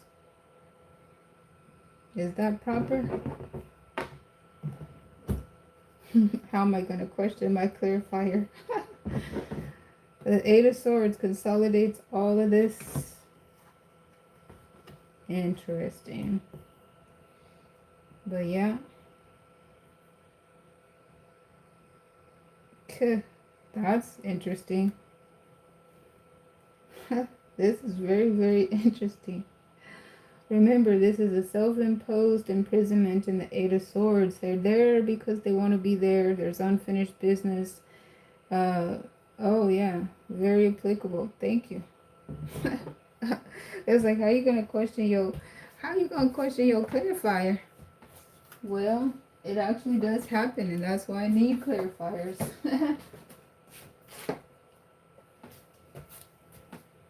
Happens a lot. That's why I be getting geeked out. Like, oh yeah, whoa, that was pretty cool. So yeah, the Eight of Swords, self-imposed imprisonment. They're there because they want to be there. They're locked in. There's unfinished business. You know, they got some loose ends that they want to tie up. A lack of closure type energy. And also in a financial reading, for an example, they are tied in investment. So yeah, they're going to see this through. So yeah, Eight of Swords clarifies all that. So that's what we've seen them do. Oh man, that's interesting, right? There goes Mars energy calling him right there on the horizon. Oh, you want to dance? Oh, okay. Coming. Hold that thought. Let me put my shoes on. Whoa. There's my friend out there. Hello, my name is Mars. Nice to see you again. Um, so yeah, they pulled a rabbit out of their hat, and that's what we're looking at. So what clarified it is the Eight of Swords. So that's interesting because often what sometimes it looks like though, which is interesting, is that's a self-imposed imprisonment. But when you get down into the nitty-gritty of it, this is a swords person, loosely bound. They can definitely untie themselves from that situation. So it's almost like you be careful because that could be a decoy. That could be a cause. That could be a, what do you call those, kamikaze? That could be a mine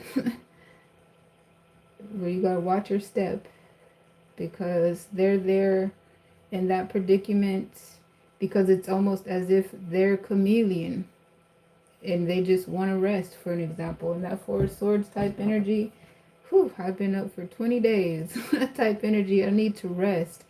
But how am I going to rest when Mars is out there and Saturn is out there and, you know, type energy? So how do I rest? What is the best way for me to get my rest type energy?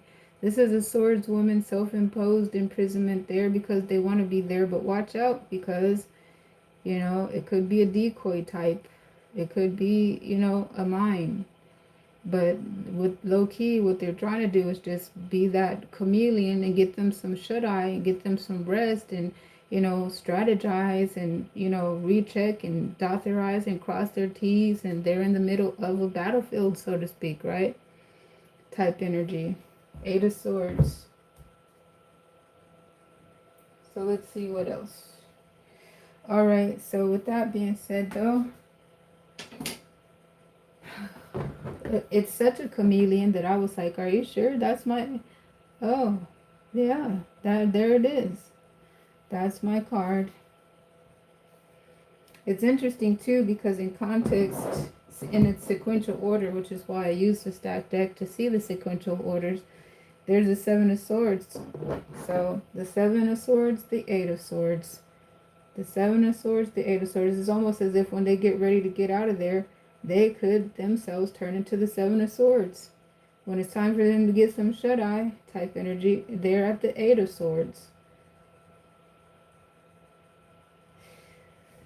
Type energy. But let's see what's going on. So we got the Eight of Swords there. Alright, yeah, let's go ahead and... I was about to say, what else?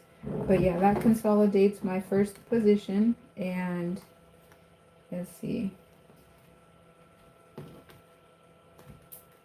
So there goes the Eight of Swords. That's the first position.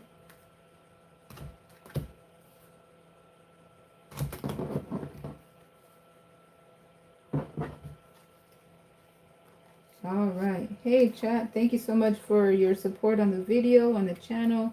Thanks for interacting with me. Thank you for helping the channel grow. I appreciate your support.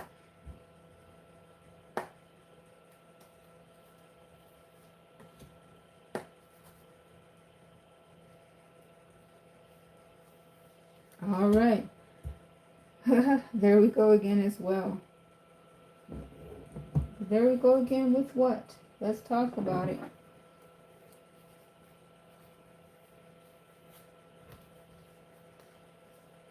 Let's see.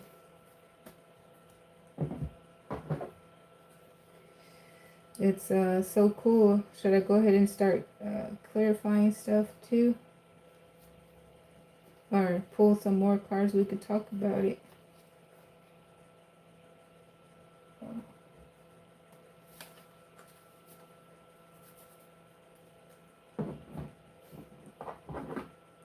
Okay, yeah.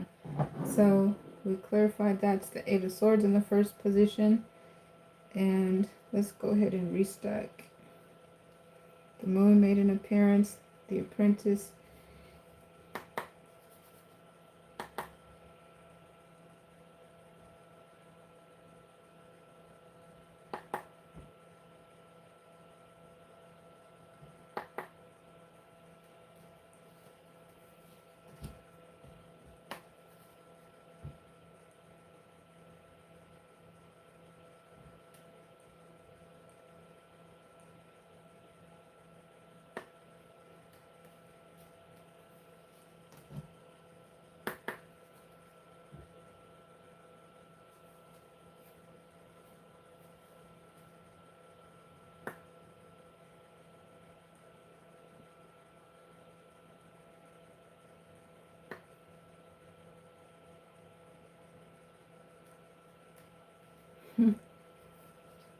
All right.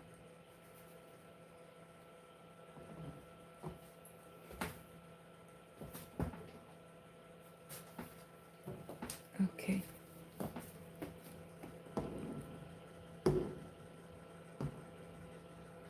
Okay. So, all right. So, yes. Now, see how that Ace of Swords clarifies the Eight of Swords, that self-imposed imprisonment, just as I said. There's clarity there. They're holding on because they want to. It's a self-imposed imprisonment. They know what they're doing. Matter of fact, watch out. Watch your step. Ace of Swords. Clarify everything that was said about that. The second position, Seven of Pentacles. So we already... Oh, hey, everybody. Okay. There was some buffering. All right. So we already seen in this placement, which represents the past, which represents over here the current in the second position, and which represent near future energies. So we already seen in this placement that Aries already pulled the rabbit out of their hat. All right, they already made it back home. You know, they got their rest. So here you see them now getting back to it, you know, basically checking their bounty, you know, getting into it and seeing what they would.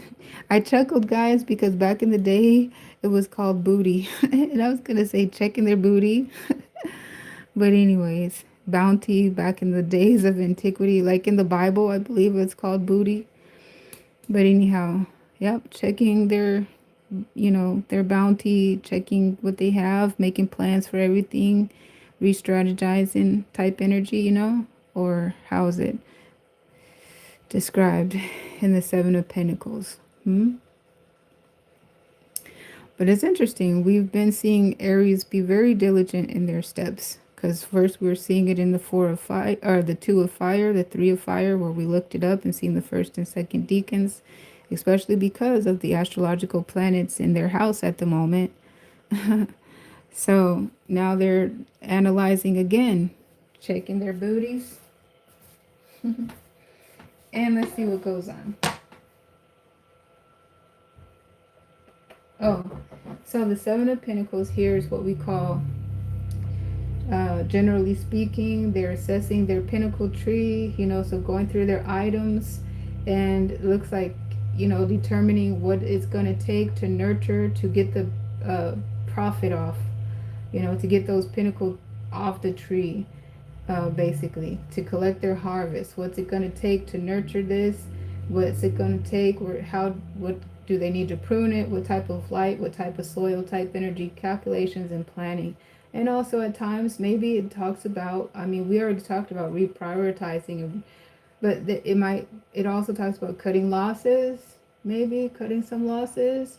But I feel like actually there's a higher likelihood of reprioritizing, you know, what goes first, what goes last, what goes, you know, in the archives for later type energy, probably more so like that.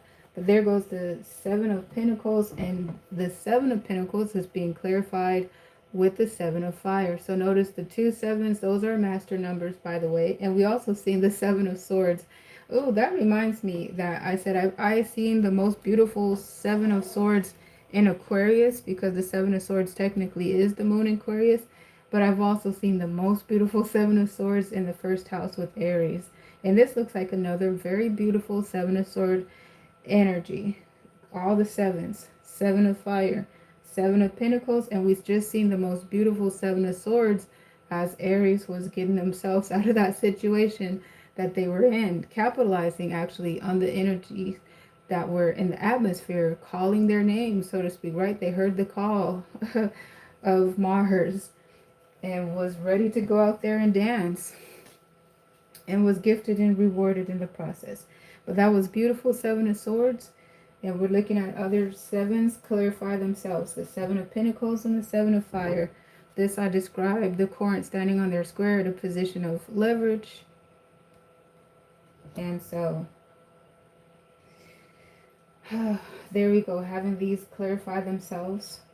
And then here in the final position, Looking at the transformative energy of the temperance, this is the alchemist, blending energies together that don't normally mix well, hot and cold, wet and dry, for an example. And then it also is clarified with the apprentice, which is the embodiment talking about a new beginning, a new chapter. So it looks like there's residual energy in this temperance as we're moving into a new chapter. And so, again, about my formula where we used to have our transformative energy here in this position, I kind of got used to that. But the transformative energy is here at the end of the page where there must be continued. So, as far as I would think, where's the transformative body? So I can look at the values of the energy on this side and see, its equitability or how it's transmuted on the other side, and I can start to make some assessments about if I can see a loss of value and etc. and etc. That information is not available because here it is. So we're basically looking at a new beginning and the alchemization of as described, and it looks like they're planning and they're getting themselves in position here to capitalize and to move into a sense of abundance with what they have. So let's see what else could be beautiful about this part two. Alchemizing. Oh, because over here you're looking at some alchemizing taking place too with, how we describe preparing for the harvest and how we've described the two sevens here complementing each other, standing on their square at a position of leverage. And this even looks like them preparing to gather their harvest, like as if this is their, and this is their garden and they're getting the pinnacles off of the tree. They're tilling the ground. So this is very complementary clarifiers there, preparing to plant the seeds here, etc., to getting their gardens ready. So the plans, and here's the Ace of Swords again, the clarity with all of these swords are potential, ideas, information, strategy, technique, everything that they need right here, clarify. So everything that they need is right there in their midst. It looks like they just went on a journey to go collect as described, made it back home, rested up, and everything that they need is right there in their midst right now to be abundant, to enjoy. There's like such a high level of self satisfaction too, so it's like they're on such a high. It's almost like better than sex, but who am I to say that? Especially for sexy Aries. I'm just, pardon me, but yeah, no, it's true. There it goes. But anyhow, I'm sorry, it's just in the energy. It's right there on the table. I gotta see I gotta say what I see. Yeah, all right, guys. So let's see what else. Is there anything else? Hey, that's the way the energy is moving here. All right, we can move to our next house. Now let's see, which is going to be Taurus's house in just a moment.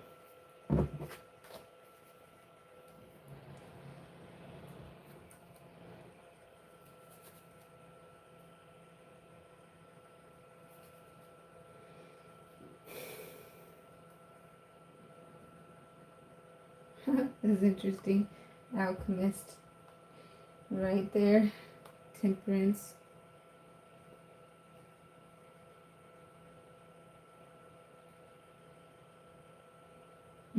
That's Aries. Looking at that moon, it reminded me of the moon in Aquarius type energy, the Seven of Swords. But there goes Aries.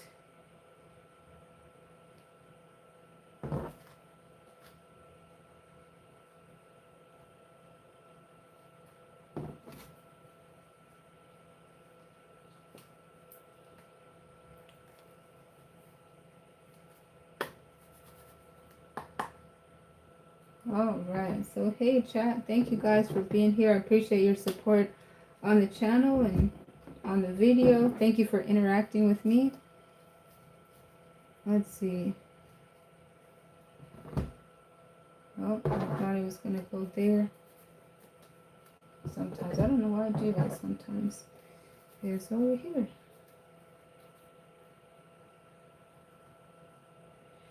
Three of fire.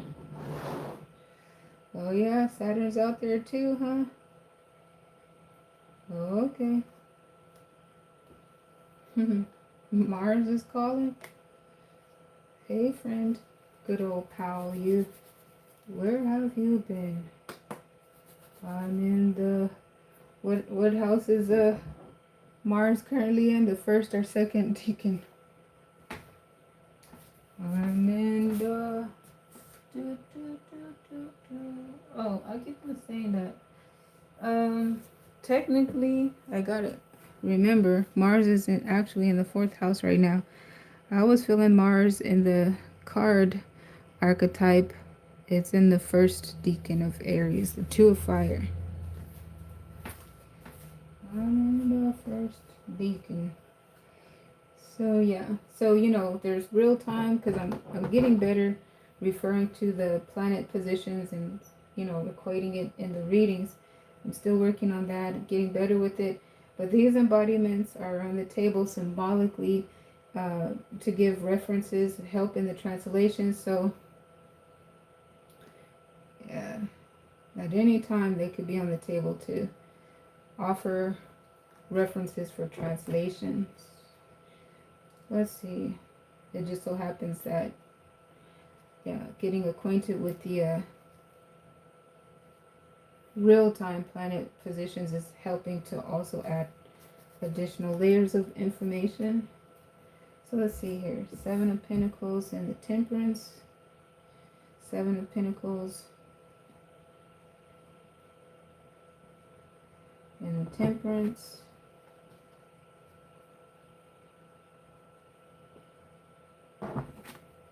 All right, there we go.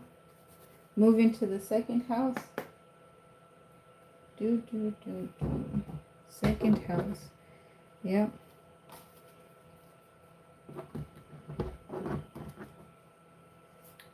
So I don't want to forget my disclaimer, but thank you all for being here. I appreciate it. Sometimes I really get into my work and I'm so excited, but I got to remember my disclaimer. I'm not a preacher or a teacher. I'm a student of life, sharing my spiritual journey on the channel. Dear Holy Spirit, please put resonance in the deck to give me a reading for the second house, aka Taurus.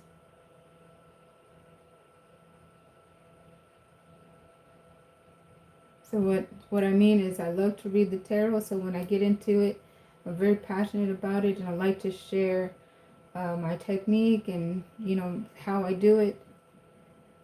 So thank you for joining me on this journey. All right, so let's take a look. Second house.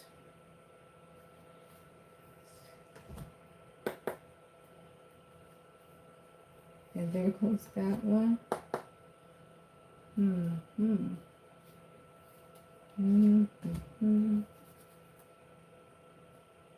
All right, interesting.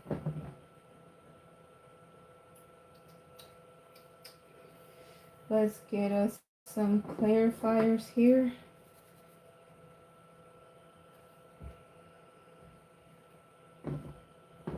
But what's interesting is because for a lot, it's been really ringing out loudly about raising value systems. Raising value systems. Pardon me, guys, I got too excited and I'm old and antiquated. Raise value systems, raise value systems. And because the wounded warriors in the second house, and that's what this is, raising. This is the Saturn's energy, rules, regulations, expectations, and with that are the violations, etc. But it talks about standards.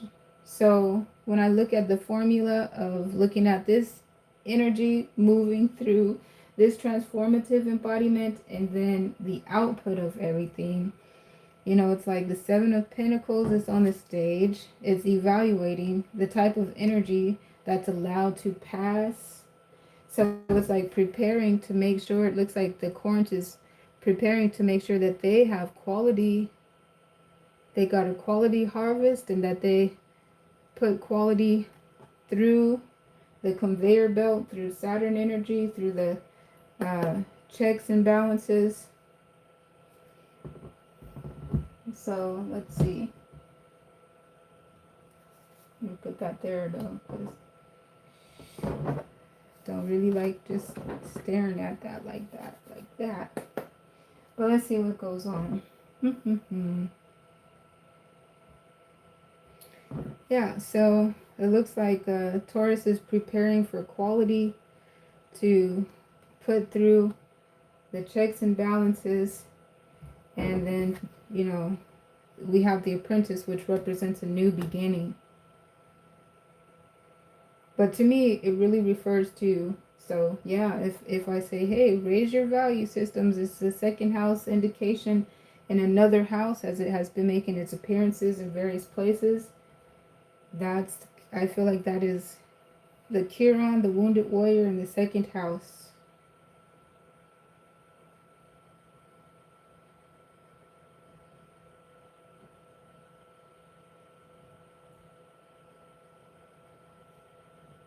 I'm looking for the retrograded component if it's available here. But it feels like the retrograded component, which talks about the way I understand it, is that the external influences are catalyzing and inspiring the current to go inward to raise their value inward. While Chiron was in the second house going direct, in the upright position, it was, you know, the let's see, which was the card? Was there a card that indicated the Chiron upright or reversed?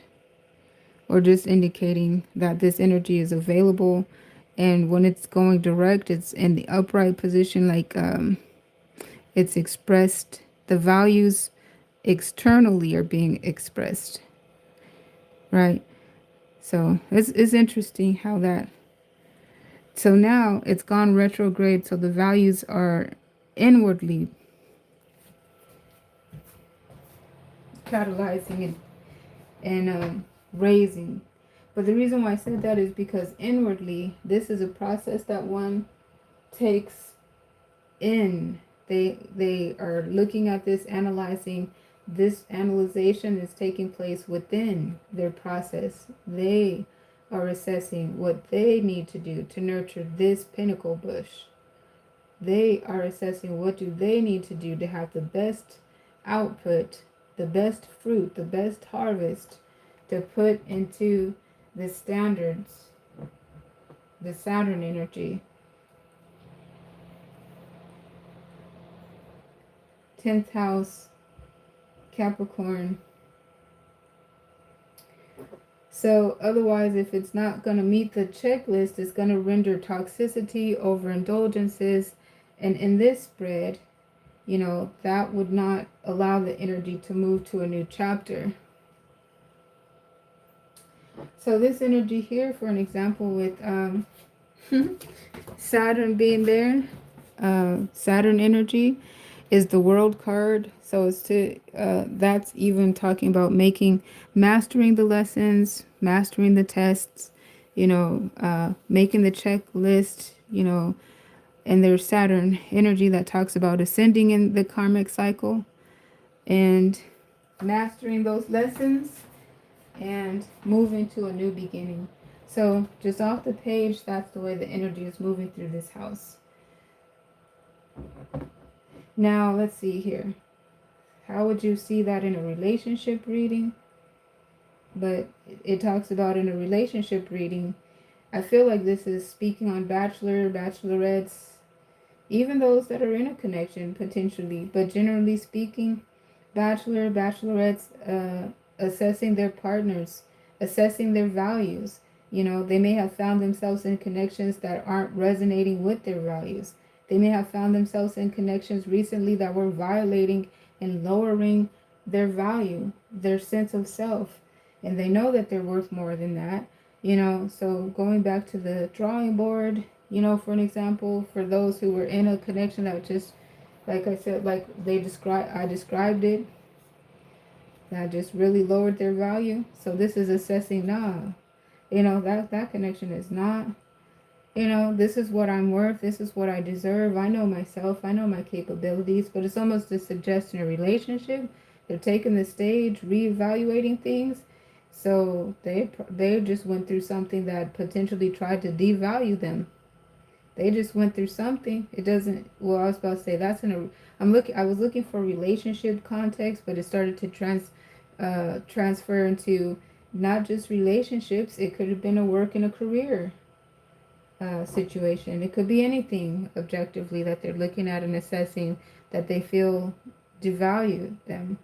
Reassessing, reprocessing, restructuring, raising their worth. So, but back to dating. So this is the new checklist. This is the standards. This is what they're going to tolerate. These are their conditions. And if it doesn't meet their standards, meet their conditions, meet the checklist, you know, then likely it's not going to be able to move forward. But it doesn't necessarily, I don't see that abandonment here. So it almost suggests that if it doesn't move forward with them, you know, there's potential to work on it later. But I don't really feel abandonment here. I feel progression and ascension. So if there is abandonment, it almost feels like it's self-imposed, like it's due to them not reaching out, due to them not making the effort. And I'm not looking at any need for an extreme cutoff or anything, you know. But yeah, that card moving, suggesting if the card had fallen into reverse or did something like, but no, but anyhow, guys, so that's what I'm seeing there. And let's see what else. Relationships. Okay, guys, and then also to not forget the running story lines that have been pointing to the second house. And we have been looking at, you know, documents, marriage proposals, inheritances, you know, the drafting of those type of documents in the second house, especially as it relate to personal income, which is what the second house governs, opposed to, like, in contrast of the seventh house, which talks about shared resources, shared income, and then in contrast of the eighth house, which talks about other people's resources, combined with other people's resources, right? But the second house talks about personal income. So the contracts and over there, that's still in this reading too, with Saturn, Capricorn. What am I point here? The contracts over here type energy, right? So here it is, right there.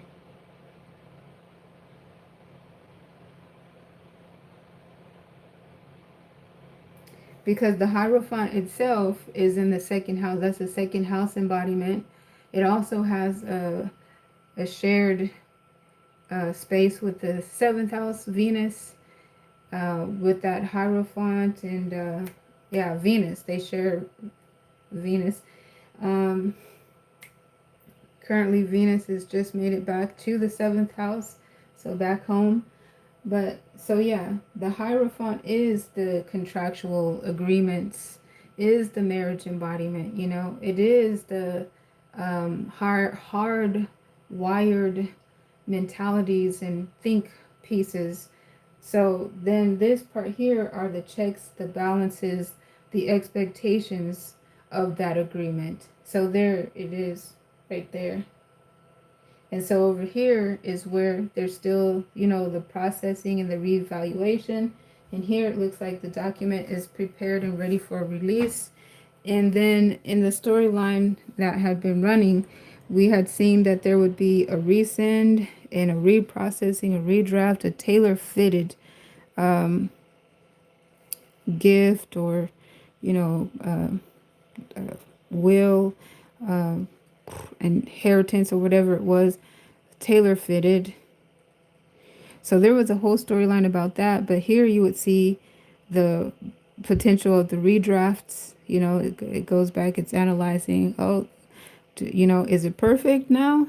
because we had seen the redraft take places in the reading a couple times in this house, and it almost feels like, okay, is it ready now?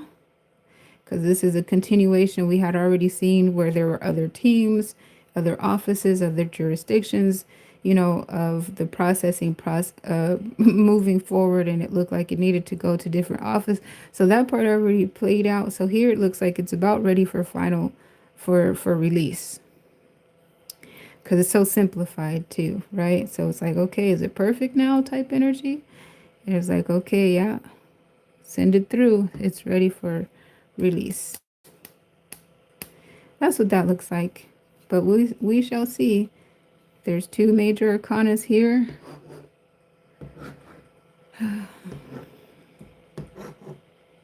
So where's the transformative embodiment? It looks like right here though, although there's two major arcanas, but so this formula, the standard operating procedural formula is described. Look at the input and the value and the grade of it. It's the Seven of Pentacles. That's pretty high grade pentacle. Moving through I was going to call it the Hierophant, but we talked about it. Moving through the 15 major arcana. And what is the output? Versus Pentacles, Seven of Pentacles, a high grade value. Moving through the transformative embodiment of the 15 major arcana, because what? Is it transformative? If it don't meet these standards, it's likely going to be kicked back. It's not going to make it over here. So what is the output? Then a new beginning in the form of a major arcana, the collective energies that are decided after free will actions are made here over our head. So yeah, there's an upgrade in value with this being a major arcana, and the affordability or whatever to finally exit the stage in a new beginning, a new chapter, and also an upgrade in value. So this right here, we're feeling the Saturn energy, where it's the world card, the 21st major arcana, the last major arcana in the deck of the ascension in the karmic chapter. After this embodiment, the 21st major arcana, it talks about you've gone through many ups and downs, trials and tribulations, lessons learned, and you've mastered these lessons.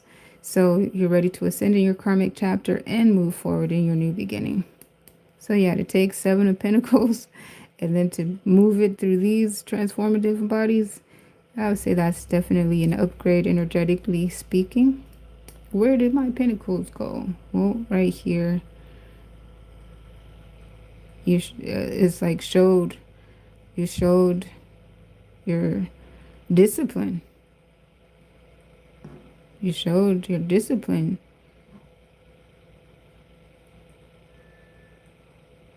Wow. The reason why I say that is because what is the grade? What is the quality? What is the value of this input? It almost looks like, yeah, you're definitely rewarded while still working. Like right now, the work isn't yet completed. And while you're in the process of completing, and we're already seeing the resend and the resend and the resend, but it was almost looking like, because we're dealing with a perfectionist right now, someone who's definitely capable of meeting these standards and expectations, and even takes pleasure in it because it's their duty, it's their job, it's their second nature, that's their house. The Hierophant. If it's not quality, that's their house. The second house governs quality. They work hard and they play hard with the 15 major arcana. And it's pretty cool to see how Taurus, they really embody that. When you got you a refined Taurus, you see it's pretty cool how they can really turn it on and turn it off. Boy, when you see them play hard and you see them partying hard, you be like, whoa, dang, Taurus. Get it, Taurus. You know, they be there. They are the life of the party, and also the host of the party. Make sure everybody is good in the party. Quality, play hard. Think of Dennis Rodman. On the court, he was all about that life, yo. And off the court, ooh, whoa, look at Rodman over there, man. He play hard and he work hard and he, whoa. All right, but anyhow. Where am I going with this? I kind of got lost in the sauce. Thinking about how they play, how they turn it off, how they turn it on and off, man. Oh, let's the pleasures, the second house, the food is gonna be good. They're gonna have the best spot that they picked out where we. It's crazy how they do. Okay, how they turn it on and how they turn it off. When it's business, and it's gonna be perfect. When they push this through, it's gonna be perfect. And it's so cool how Taurus works hard, but they know how to work smart. So they make it look easy. But they also, when you look at them, it's like, man, they put that work in for reals. You see them working relentlessly, workaholics too. But it's interesting how we're talking about the work in the second house because that's what they're doing, and then also the 10th house again. That's the house of careers and work ethics and standards. But we could go on and on. And again, with this card, keep on moving around. But yeah, if it ain't good, Taurus ain't pushing that through. They be like, no, don't put my name on that. Are you trying to put my name on that? Or you want to put your name on that? No, you want to put my name on that? Nah. And that's a no. We're not doing that. But anyhow, guys, that's the way the energy is moving in the second house. And we'll be back to do another as soon as possible. So we'll move to our third house next, which is Gemini's house.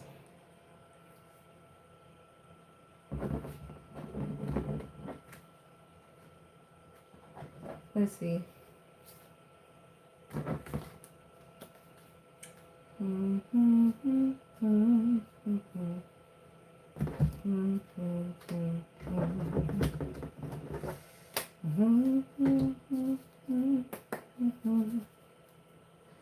Third house. What's going on with it?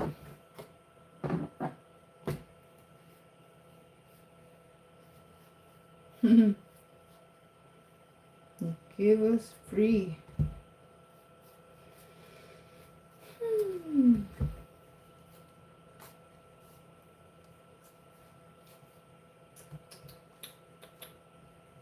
Let's see, what is it? 2, 12, 13, 14, 15.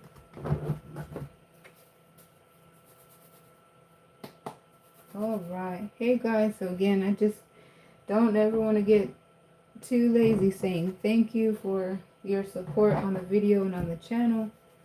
It's so nice to see the channel growing. Thank you, OGs, for holding it down, making it possible. And thank you, new subscribers, for the chance and to grow here. Oh, yeah. So moving to the third house, Gemini's house. See what's going on. Third house.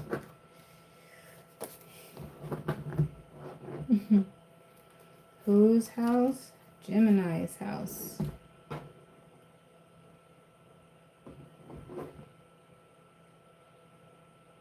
Thank you so much. Dear Holy Spirit, please give me a reading for the third house, aka Gemini's house.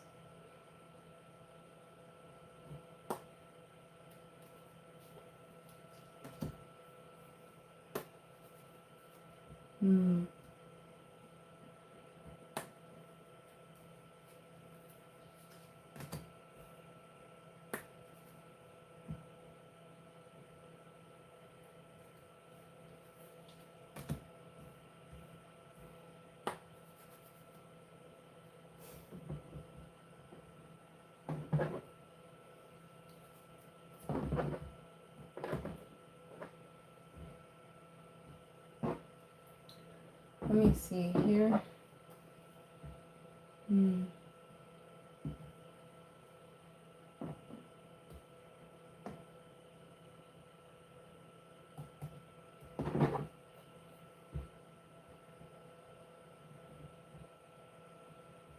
Interesting.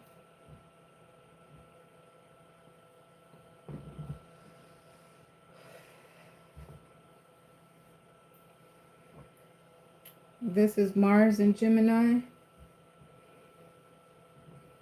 This is Sagittarius and Saturn. This right here feels like Uranus. Oh, I said it before checking. I might have to stand correction. The Apprentice.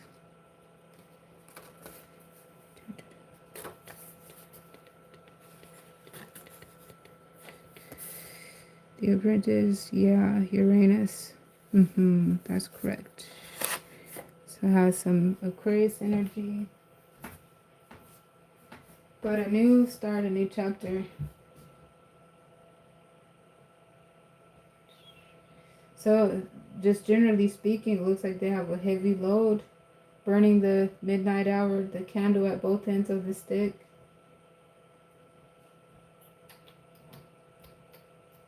Some potential regret is what it looks like. Frustration, anxiety, nightmare of the soul type energy. Uh, Sleepless nights potentially, but picking themselves up with the tenacity and the determination to make it all happen, to pull it all together, make it to the finish line without losing anything in the process to the best of their ability.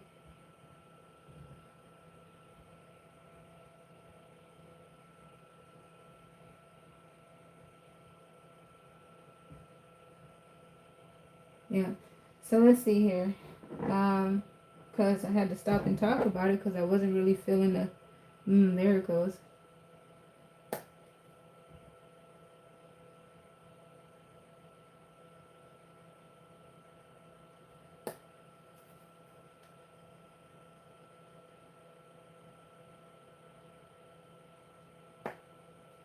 Hmm.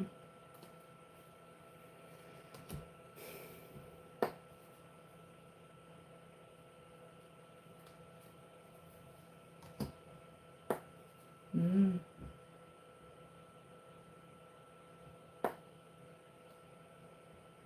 Mm.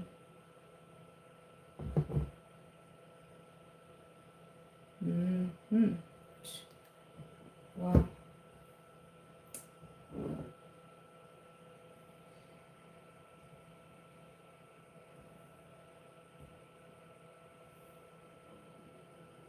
Mm.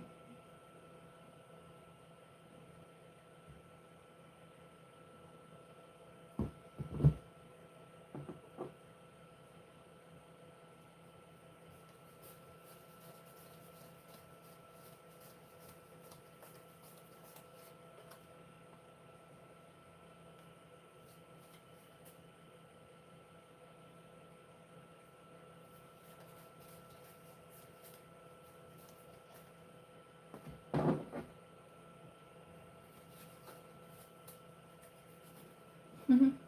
Interesting. Okay, so let's see here. Close like that.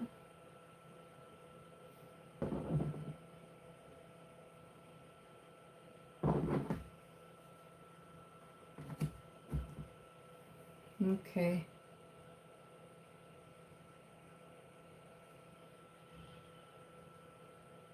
All right. So let's see here. Yikes.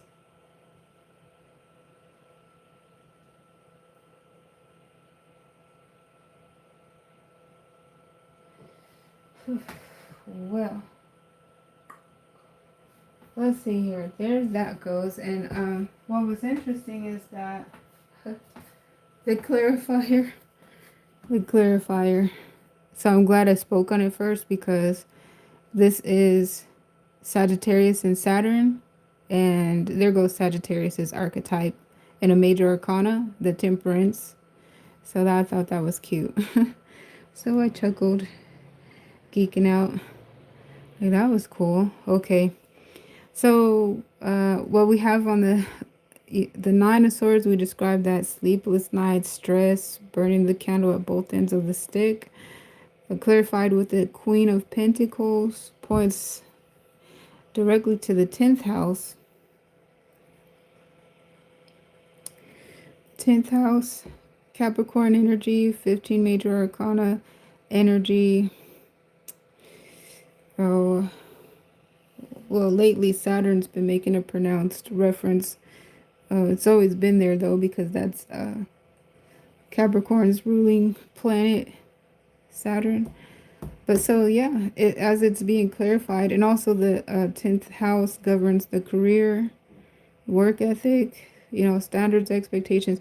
And with those standards and expectations, when the lines are blurred and boundaries crossed. That's when you get into the toxicity and the overindulgences and the violations, the addictions type energy there too. So it's like the stress. Oh, and don't let me forget though, especially I don't want any sign in particular to hijack a reading because all signs are present in a general reading. So when I do need to point out a sign, I do try to relate it to its symbolic references as well. But I can't stop there. So that's what I said, because it's not only Capricorn's card, it's also Taurus's embodiment, the second house, and also Virgo's embodiment, the sixth house. So we just got out of the second house. And Virgo's house, sixth house, deals with service and health, healing, daily routines. So yeah, this energy clarifying, second house talks about personal income and value systems. And currently there's been a lot of static in the air to catalyze those of us who are dealing with, low vibrational value systems that don't complement, that's not reflect your true value. So these challenges are happening with Chiron retrograde in the second house. So to catalyze within internally these concepts about raising one's value, because the circumstance around them is clearly letting them know, hey, you're devalued in this, but you're valuable. You're not worth what it is you're going through. So you have to raise your value. You're going to.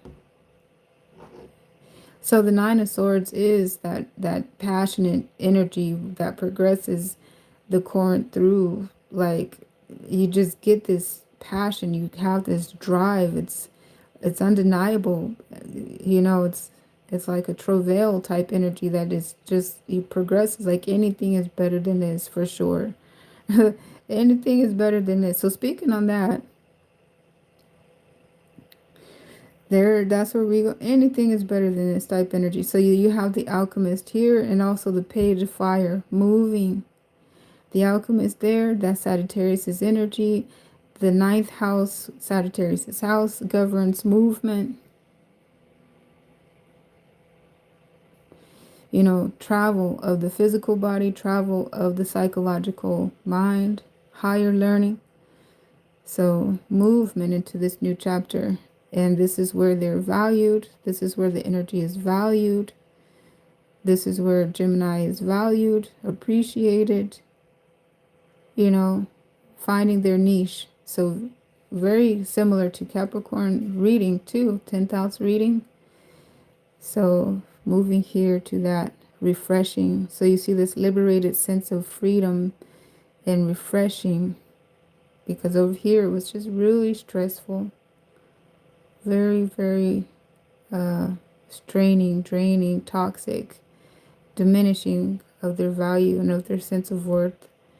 So picking themselves up, dusting themselves off and moving towards where they are valued. That's what's being described here in this house. And also the transformative energy, trying to find that. So it looks like I'm going to have to come up with a new formula pretty soon, because we got a major arcana right here, major arcana right there. So it's the game, the format is changing up, but still we're able to read the energy movement, because we were reading that before the formula presented. Oh, look at that. But anyhow, that's the way the energy is moving through this house. Basically, it feels like Gemini is moving naturally, organically, accordingly, being pulled, and it feels like on the path of least resistance to where they're appreciated, valued, loved, cherished. And the freedom, the sense of liberation.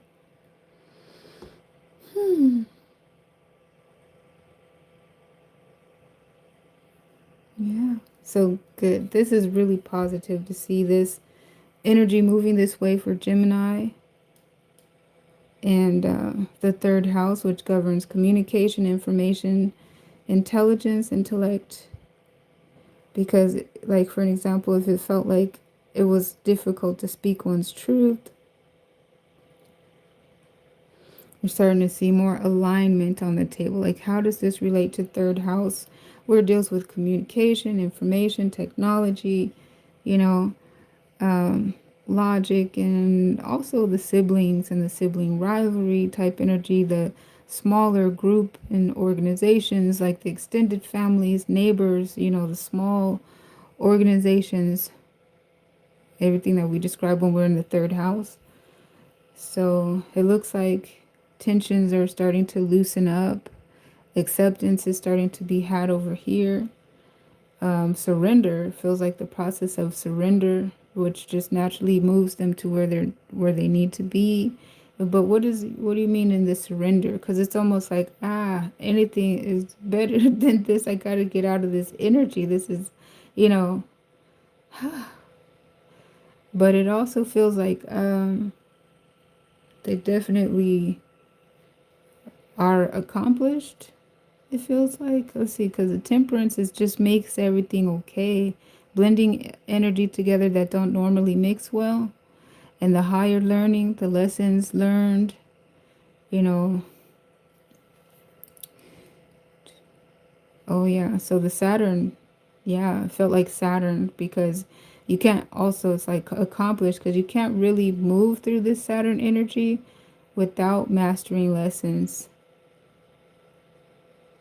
that the previous chapter, that chapter came to bring Gemini, the third house. And also starting to feel some twin flame energy that speaks to, if it's not Gemini, then it's somebody in Gemini's energy. So it definitely very much feels mutual.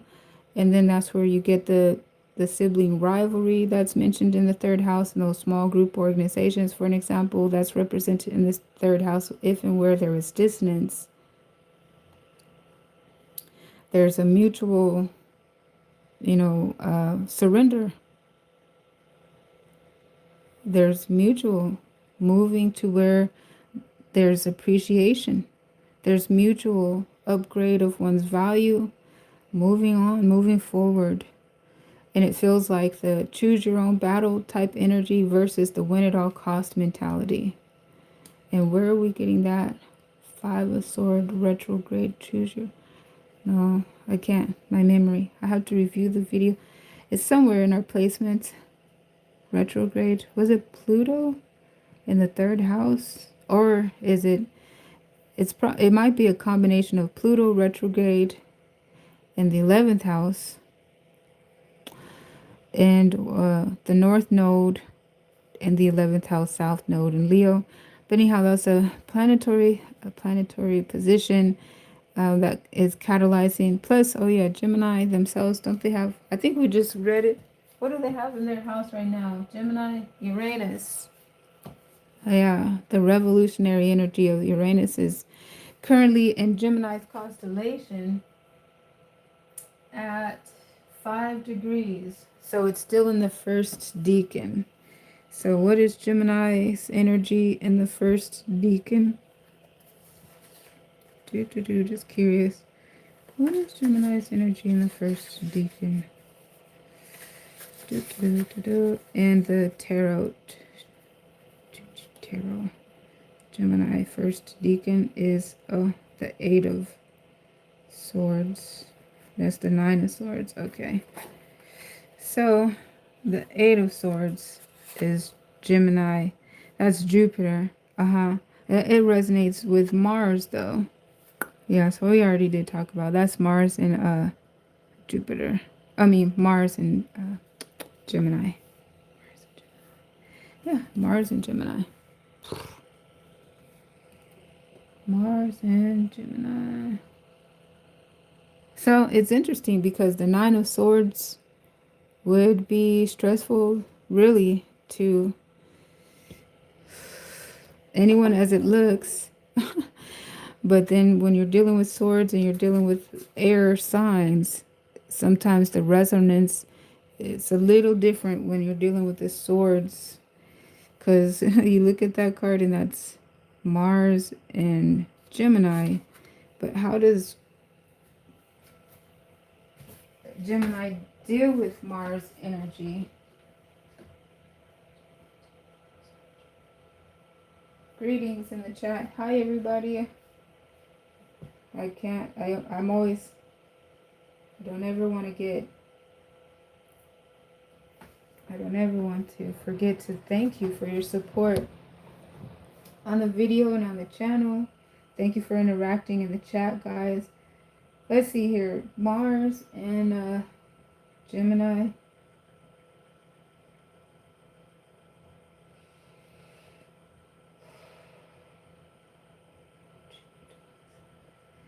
Okay, so technically Mars was in Gemini. Oh, so no wonder, guys, we're seeing a release.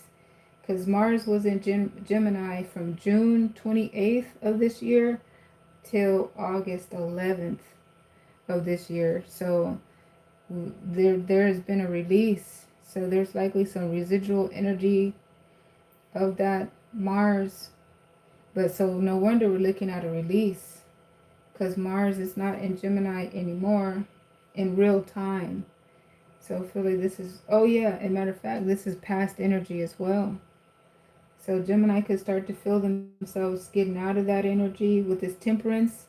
You know, the temperance, blending elements together that don't normally mix well. So yeah, that makes sense too. And then with the Saturn energies, it felt like that release and the indication that mastering lessons that the past chapter came to bring.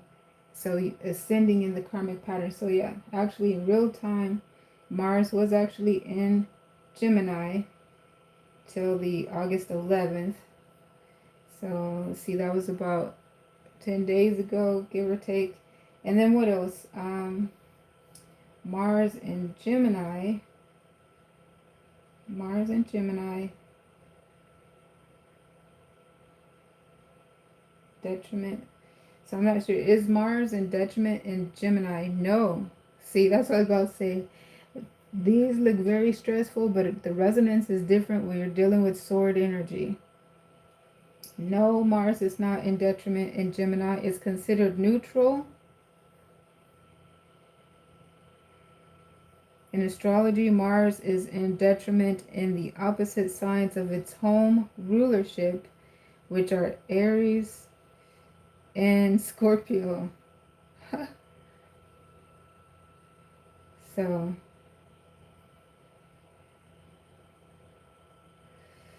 now let's see.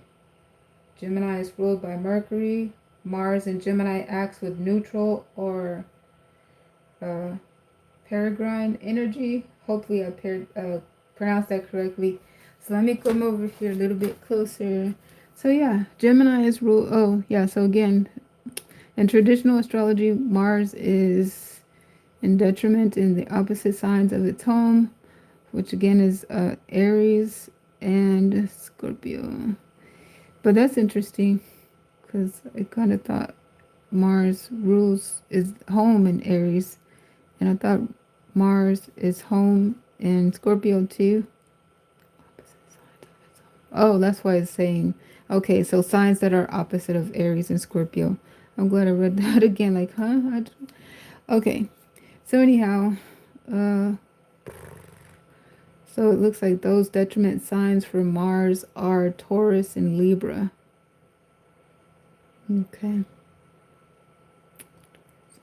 So anyhow, it goes on to say, Gemini is ruled by Mercury. Mars in Gemini acts with neutral energy, meaning it has no special essential dignity or major debility. So that's interesting, yeah, because remember, it's Gemini's the twins, so they could go either way with it. That's interesting. Literally, it's like they'll be that mirror. They're like, I'm on whatever you're on. I'm on whatever you're on, but it's stressing me out too much and I don't like it. I'm moving on. I guess that's what this, it says instead of raw physical aggression, This placement channels drive and passion into mental activity, right? And that's the thing about it too. That's interesting. So this placement channels drive and passion. Yeah, because that's interesting, right? So it just more looks like agitation, frustration. I mean, but the interesting thing about it is, I mean, because it's stressful and it'll stress anyone out. And, but it looks like in any swords person, they always, they always resemble to match the energy that it is. But these swords are in their element, information, logic, technology. So they're in their element. They're surrounded by advantageous energy. They could go either way with it. They could go either way with it. So I feel like this is definitely the stress, especially because we're looking at the Saturn. So that would be the next thing I will look at, because this is talking about Gemini and Mars, but also there's Saturn there. But anyhow, yeah, it feels like they're definitely legit stressed, or, you know, burning the candle at both ends of the stick type energy, but they are capable of handling it. So no wonder we see them progressing, just moving on. It's almost as if even the Saturn energy is almost invisible. It's like it's there, but I kind of got to intuitively feel it out. Oh, well, there it is. It took me a minute. I felt it before I saw it. Oh, there it is. Yep, right there. Seamless progression is what it looks like. So instead of raw physical aggression in this placement, channels drive and passion into mental activity, quick communication, curiosity, and sometimes scattered or nervous energy. Okay, so they're scattered nervous energy, but so I felt like, I can't say that energy is not real for real, but they're surrounded by potential to get out of that situation, handle it, do what they need to do. So let's see about Gemini in. It's going to replace Mars with Saturn. Saturn. No, Saturn is not in detriment in Gemini. Jupiter is the planet in detriment in Gemini. That's interesting. Jupiter is in detriment in Gemini. Oh, so let's see here. Planetary dignities in Gemini. Rulership. Mercury rules Gemini. Detriment. Jupiter is in detriment in Gemini because it is opposite of Sagittarius. Oh, this is really interesting. So here where I'm thinking this is a good alchemist energy. Yeah, guys, I got to do more research. So this is going to be a nice deep dive. Don't have the time for it right now. I just started making time to look at this type of stuff. But yeah, this is worth it. But hey, there goes Sagittarius's energy. And that's the alchemist. That's the best player on the team to make it through the Ten of Swords. You know, heavy burdens that got to make it past the finish line. If anybody can do it, I feel like Sagittarius is one of the best players to get that off and make it to the finish line. And everybody got every sign within them. We all have our temperances. We all have our Seven of Swords. So the Gemini tapping into their temperance and getting that grind together and making it to their finish line and making it into their niche where they're desired, wanted, loved. They can love. They can desire. They're free. Give us free. Okay. So that's what's being described there in this reading. So everybody in a relationship, when we get into the relation, hey, that's nice, but what about my relationship with Gemini type energy? It looks like there's a reconciliation on the horizon. It also looks like that there's a high likelihood that your person's distraction, your person's frustration and agitation is likely not necessarily because of you personally, but because of things going on around them circumstantially. And we even seen it as evident in the planetary placements and they might feel like, hey, they might take it out on you. I don't know, because somebody in a relationship with Gemini would be like, are you sure? But it almost feels like, too, that uh, we've seen the planetary placements, the retrogrades, and I've been looking at it. And the constellation of Gemini, it almost seems like they haven't had a break in a minute with planetary placements. Mercury's retrograde seemed to be pretty consistent. It's like after, as soon as they got a break, it went into another retrograde, or even, yeah. So that type of energy has been going on, and then they had Mars in their constellation, which, now Uranus is in there. I'm sorry, let me stand corrected. Is it Uranus? Is it Uranus? Yes, 5 degrees. So anyways, yeah, it looks like there's been planetary dispositions that have been challenging. And or like I said, if it's not Gemini's energy, it could be someone in Gemini's energy field. So I feel like if Gemini is not necessarily impacted, then it could be somebody in Gemini's energy field being impacted. But hey, I'm going on too long and saying too much, because I try to just be general and lay the groundwork down. So if it resonates, you can put your storyline in there. But as far as relationships, it looks like there's a high likelihood for a reconciliation to take place in the near future, right here.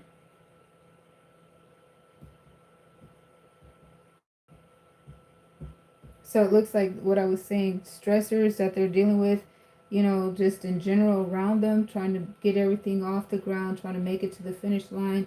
On top of everything else is distressing. So, they might be, it looks like agitated, it like agitated. So I was like, anybody could get it type energy. Almost looks like it, because they got a lot going on. I don't know. What was it saying? Oh, okay, we got to move on, because, yeah, very interesting. Whoa, Gemini. Third house. This is so interesting because, yikes, like I was saying, I was trying to read it, and these challenging planetary positions that were not detriment to Gemini were fascinating. I'm interested to read why. And then it's the planets or the energy that was a detriment to Gemini. That was interesting. Like, wow, Jupiter, the planet of good luck and good fortune, is detriment in Gemini. Why? That's interesting. Is that true? Did I read it correctly? Tell me more. But wait, there's more. Oh yeah, I want to get into it. What's going on for real? Okay, but let's see. We gotta keep going. Our next house is the 4th house, which is Cancer's house.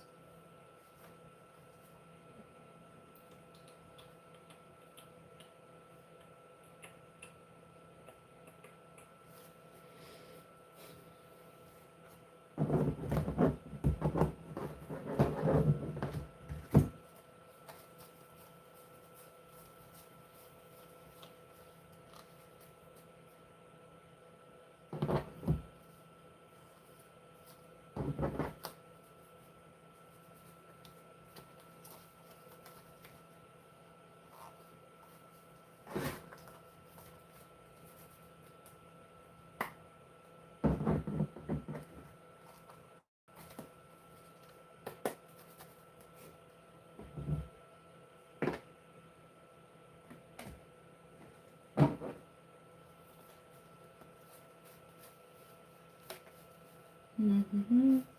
Mm-hmm.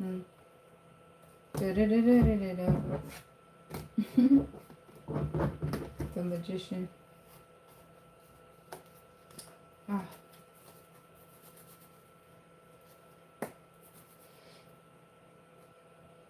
Mercury. The Magician has Gemini and Virgo energy. Let's see, in a neutral orientation, it kind of felt like, yeah. What's going on?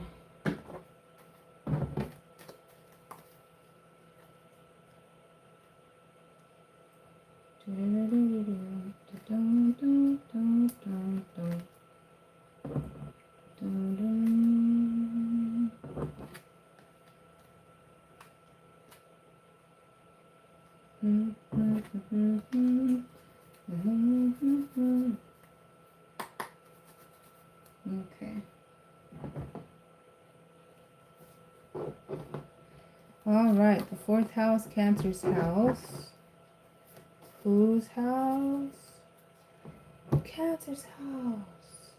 Let's see what's going on.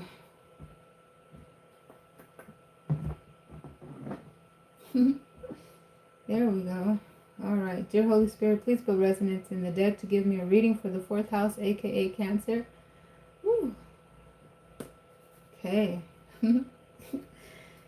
Oh man, I'm giggling and geeking out. Hold on. Hmm.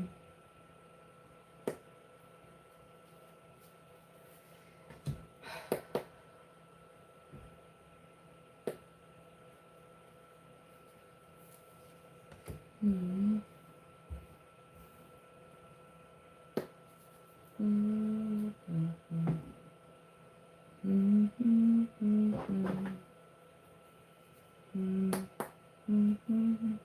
So there's also potential for twin flame energy here when cancers are mentioned, because this is their house. It could be someone in Cancer's energy field, especially because we just did a reading for Cancers and we've seen a lot of them happy in a new connection and or reconciled in their old connections. I said that. Okay, hold on.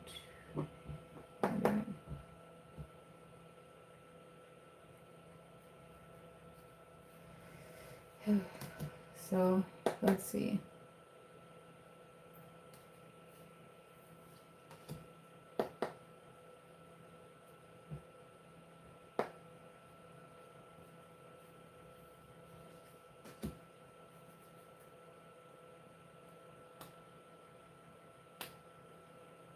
And then the last storyline, it looked like their person was trying to get them back, but they were already locked in with somebody that was making them so happy. So we were starting to see residual energy of the person that was left out, and Cancer was in their new love relationship. We saw them, there was traces of them being sad, left out in the cold, you know, looking at Cancer be happy. So it almost feels like that storyline is picking up to show the regret. They're wondering if they can get, if there anything they can do to get Cancers back. Hey guys, thank you so much for being here and interacting with me on the channel and in the chat, and your support on the video. So this seems to be picking up where that person of interest is heartbroken. Here they're reflecting on, is there anything they could do to get Cancer back? It looks like they're patiently waiting for potentially Cancer to call and reach out or do something, or any indication, you know, trying to figure out how to heal, how to move on, how to detach, you know. So this is what it looks like. They're kind of, yeah, at a loss. Like it's too late. They wait trying to figure it out until they progressively move into the Queen of Sword energy and the Eight of Cups, emotionally detaching and taking a, feels like taking a head over heart, you know, disposition to move on, disconnect and move on, realizing, hey, you know, that's a lost cause. So this is what the energy suggests there, because there's a running storyline that's going on. But let's see here. Let's look and see if and when there's anything else. Okay, so this could be anybody, because the Three of Swords are there. So like I said, if it's not Cancer's energy, someone in Cancer's energy field, there's Three Swords here, potentially a third-party situation. Each sword could represent a different person of interest. Yeah, that's hurt, feeling offended. Still looks like thinking about how to fix it, what to do from this point. Not even necessarily how to fix it, but what to do.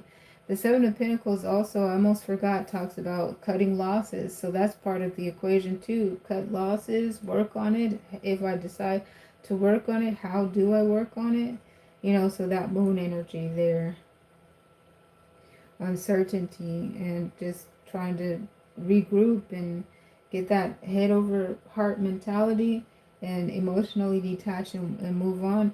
Again, this Queen of Sword energy could be they themselves getting a head over heart mentality, but it also could be their person of interest being cold to them, giving them a cold shoulder, giving them a cold piece of their, you know, getting things off of their chest, and that could be the catalyst to emotionally disconnect and walk away too.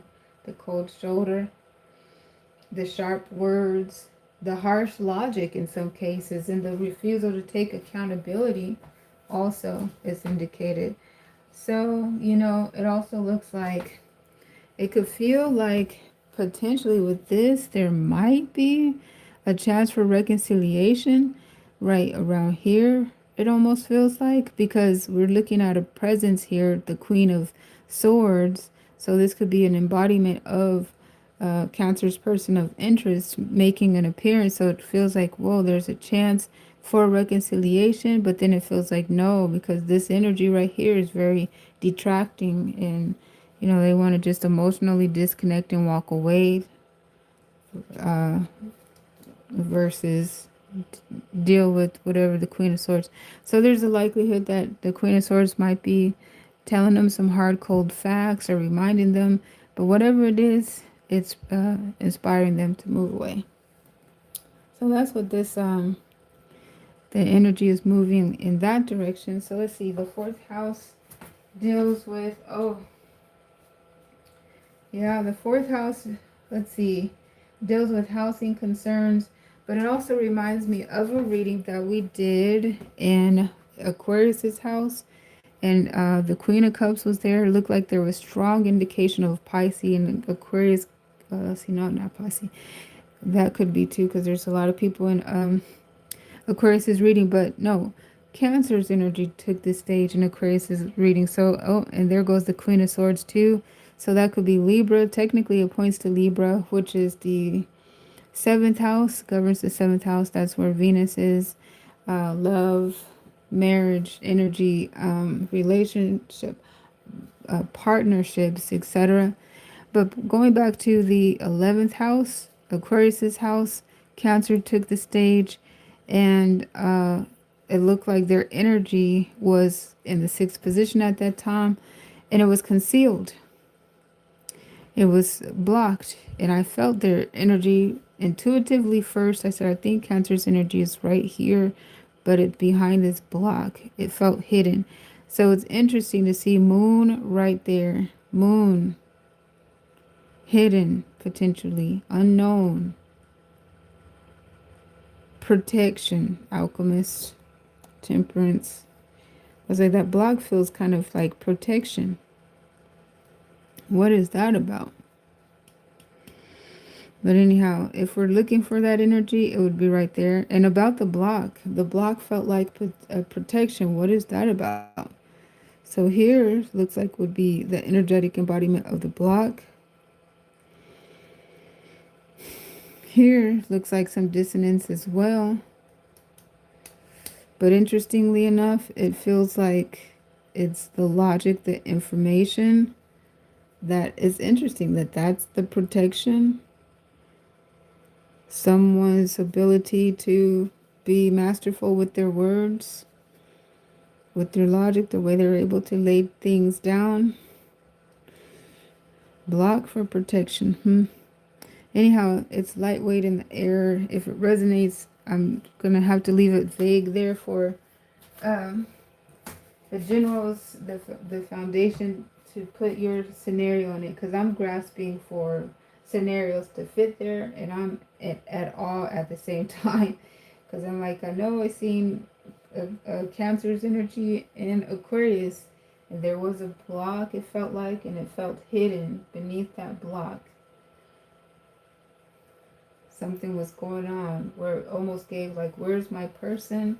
Where are they? Couldn't find, almost like, where's Waldo type energy. So it feels like Where's Waldo here? Well, there's the moon and the alchemist and the temperance, blending energies together that don't normally mix well. But okay, guys, I'm kind of all over the place, so I think I should sign off for now so I can recharge and be able to have my all when I come back here to get the best reading as I can. But let's see. Three of Swords, Seven of... It's like, what else is not stated? Housing situations. Housing situations is what the fourth house governs. And interestingly enough, where I found the house in Aquarius's reading, it was hidden. There was a block. That's what I described. So where do you see housing energy around here? The potential of it?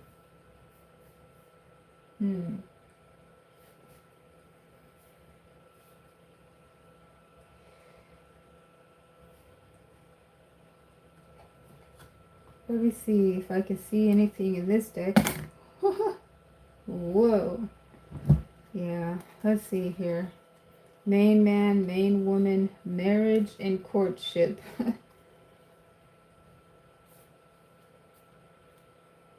Oh, guys. Whoa. Yikes. That's so interesting, man. Where is the courtship? I mean, where's the house? Why is it hidden?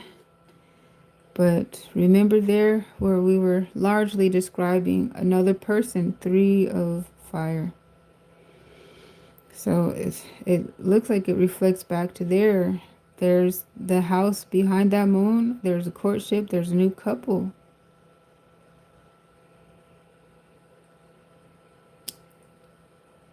The temperance around there. Heartbreak. What can you do? It almost looks like there's nothing that you could do to get this person back. And it's back there hidden behind the moon. A courtship, romance going on in there. Walking away and emotionally detaching. And it almost feels like the block is the words, the harsh words. Let's see, were we looking at something? Oh yeah, in Cancer that was talking about. Like, whoa, that looks like manipulation and passive aggressiveness and gaslighting. And where was we looking at that? Anyhow,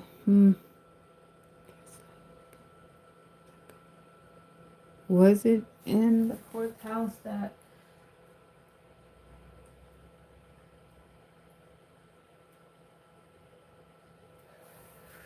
is that what Mars in the fourth house looks like?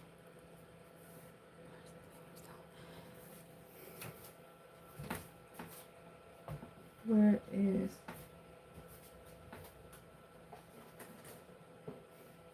Mars in the fourth house? Just want to check my work. Mars in the fourth house. Where did I see that?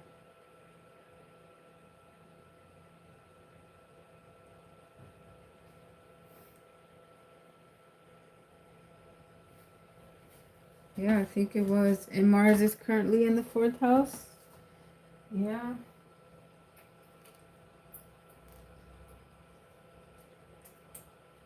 At 8 degrees in the first decan. What is Cancer's energy in the first decan in the minor arcana?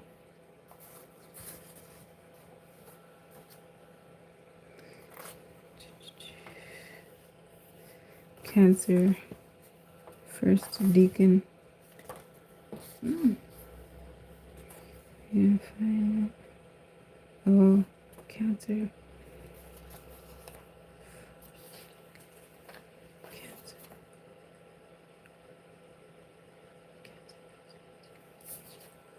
Let's see.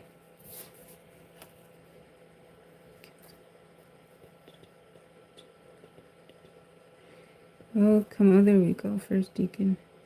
Oh, yeah. We did it already. The Two of Cups. Hi. Okay, yeah, the Two of Cups. Yikes. Yeah, we looked at it before. That's where Mars is right now. There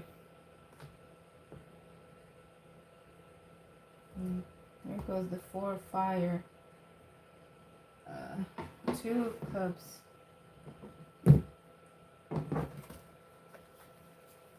Yikes.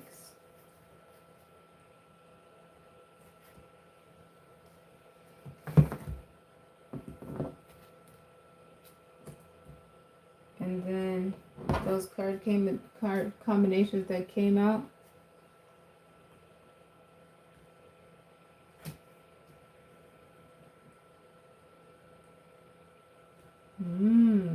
Interesting. Third party situations. Third party situations. Yeah. Oh.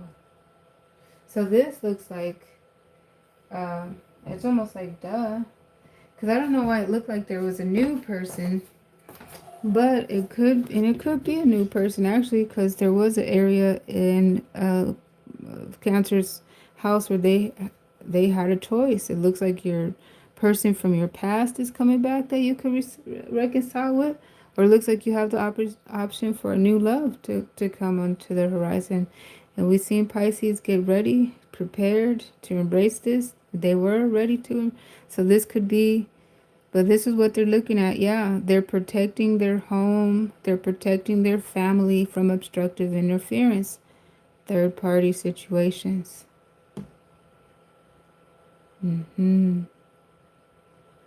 Yeah, that's it. So, blending energies together that don't mix well.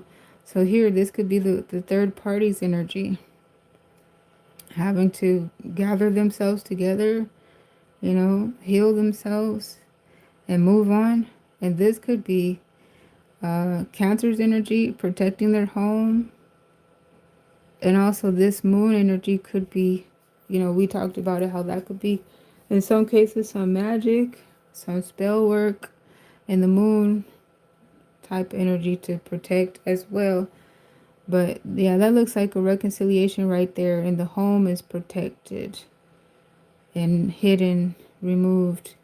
Okay, but there's that part. Now, also, which is interesting. And aside from that, Mars is in the first decan of Cancer. So that is in the Two of Cup energy. And yeah, the Two of Cups. And it's, yeah, where that moon is too. So again, about the magic and the spell work potential. But it's interesting the way that this reads with the Mars energy being there, because check it out and let me know. Do you think this is gaslight, manipulation, weaponization of good intentions, etc.? Mars in the fourth house places the planet of drive, action, and aggression into the deeply personal realm of home, family, and emotional foundations. And then the core meanings, the subheadings are fierce protection, combustible home life, early independence, and private intensity. So as far as fierce protection, you fiercely defend your family, living space, and personal boundaries. So there's that. The combustible home life. Domestic environments can feel intense, volatile, or prone to rapid arguments. Early independence. Many with this placement leave home early or seek absolute self-reliance and to feel safe. So that doesn't feel manipulative. So I'm reading it again, even to myself to read, because the first time I read it, it says private intensity. You may keep your anger or emotional turbulence hidden from the outside world, saving it for private space of home. No, that doesn't sound manipulative. Growth and healing, managing defensiveness Realize that safety is not built through control or constant vigilance, and then channeling energy. Physical activities like exercise or martial arts help release built up domestic tensions. So, no, that doesn't look weaponized or gaslight at all. I don't know what I was reading before where it looked like that. So, no, that sounds good. They're healing their relationship and they're protecting their relationship from obstructive interference from the outside. And that's what it looks like right there. So that's good. But I don't know, it seems like I said, it's interesting with Google and AI because sometimes they give a definition and then you come check it later and the definition is different. But I'm going to leave it at that because this is what's resonating in the cards. Protecting home, healing home in private, and protecting from obstructive interference. Yes, this is what is being described here. So there goes relationship and the possibility of reconciliations, healing the home, the family, and what else? Let's see here. Fourth house. So about those that have housing concerns, which is found in this house too. What if one has housing concerns? Because we've seen that. Well, let's see here.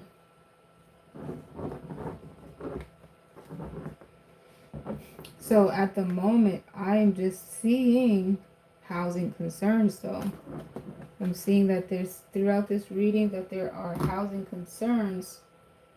And at the moment, the best place that I find the possibility of resolution is where the moon is as well. But again, it's got that moon energy. And it, let's see here.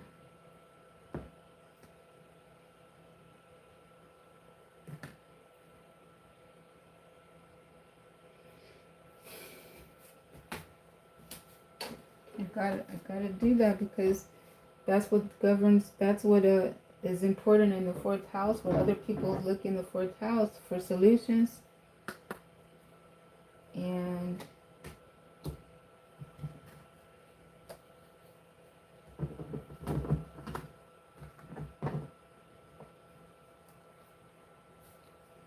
the solutions to housing, and right at the moment it looks like there's an issue. There's an issue. Because even when we're reading for the fourth house, for Cancer themselves, looking for where's Cancer's energy, where's the reconciliation, where's the relationship, it was all behind the moon. So it almost gives that the housing situations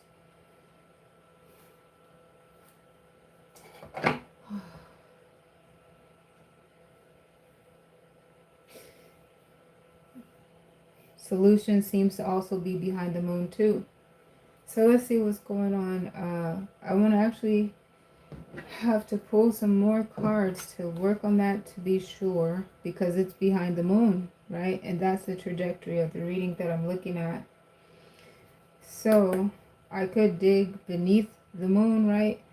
But let me just make sure, because that's basically what it's given. It's behind the moon.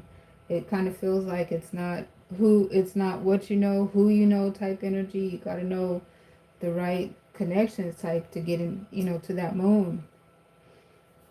The prayers, the intercession, like I said, it looks like some spell work, some magic behind. I'm sorry to say like that, but thankfully I started to understand too that even Christians, because Christians are the ones that have given me pause to make sure my sentiments are at least genuine from my heart, as one that subscribes to Jesus. I love Jesus, Yahshua the Most High. So I don't want to lie or be disingenuous or be rebellious or try to, cherry pick or anything. I got to really be genuine about what I feel and what I'm talking about, how it is. I started to realize that even Christians and the prayer life, the intercessions, by definition, is very similar. It's like, what is the difference? Type energy. And then that opens up discussions. Worthy discussions. So let's see what's going on here. But yeah, prayer, intercession, you know, definitely to get into that for those that have the situation going on, especially because it feels like there's a window of opportunity and it's behind the moon. So it's like get in there and intensely pray, like right away, get on it. If you haven't already started praying, that's what that's talking about. Get intently, pray. You might fast for this one type energy, for the doors to open in regard to that situation. And I did see it was in some house where it looked like there was a good time to start applying for resources, to apply for assistance, because it looked like there was a window of availability and opportunity to get assistance in that facet as well, including financial backing, charitable contributions, and the advocacy agencies. So let me take a look. Sorry, I'll be quiet for a second to do this.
Let's see.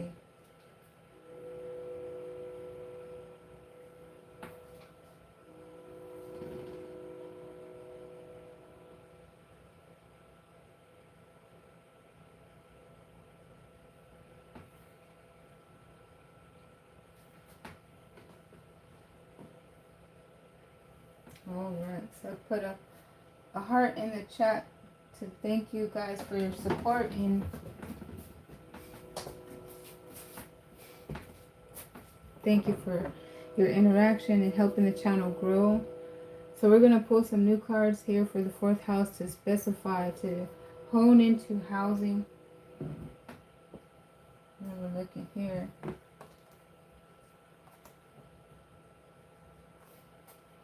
And seeing the house make an appearance in the beginning of this reading over there. So yeah, let's take a moment to hone in here.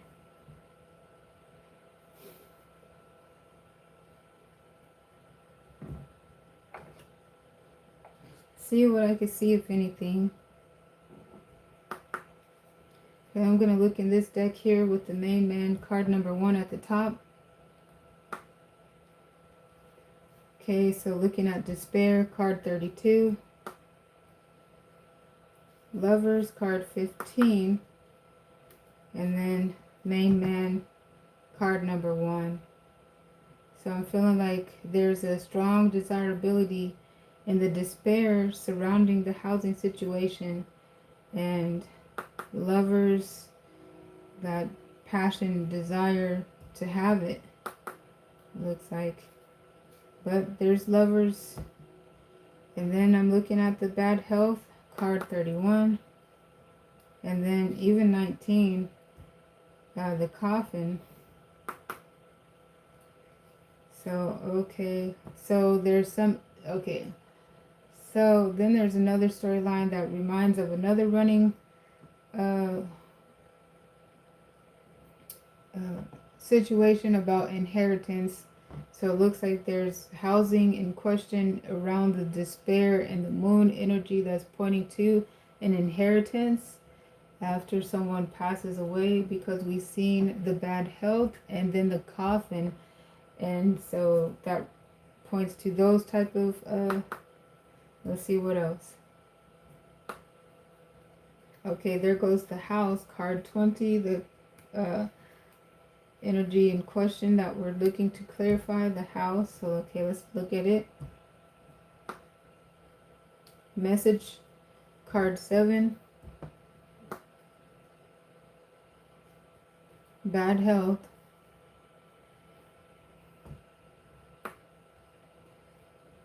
Great fortune. Message of concern, card 14. Okay, and then it's closing out. So yeah, again, I feel like it's like if it was too vague the first time, literally seeing the house, seeing the bad health, seeing the great fortune, everything that was just there, I feel like that's talking about somebody waiting. Now, also, it looked like somebody waiting for someone to, inherit a house. And there's moon energy around that. And there was despair and love that made an appearance there. And then that was the only clarifier that closed that out. But then seeing the bad health card make other appearances too, and the one that the one that was more specific looking at, this is bad health. But it reminds me again that bad health could have a multifaceted meaning where it points to the bedroom, adult activity, housing situation. Oh, where is it? What am I looking for? Oh, the bad health. Let's see. Where is it? Here it is. So what's up with that? Is it adult activity that we're going to talk about? Or where there was despair? What's going on?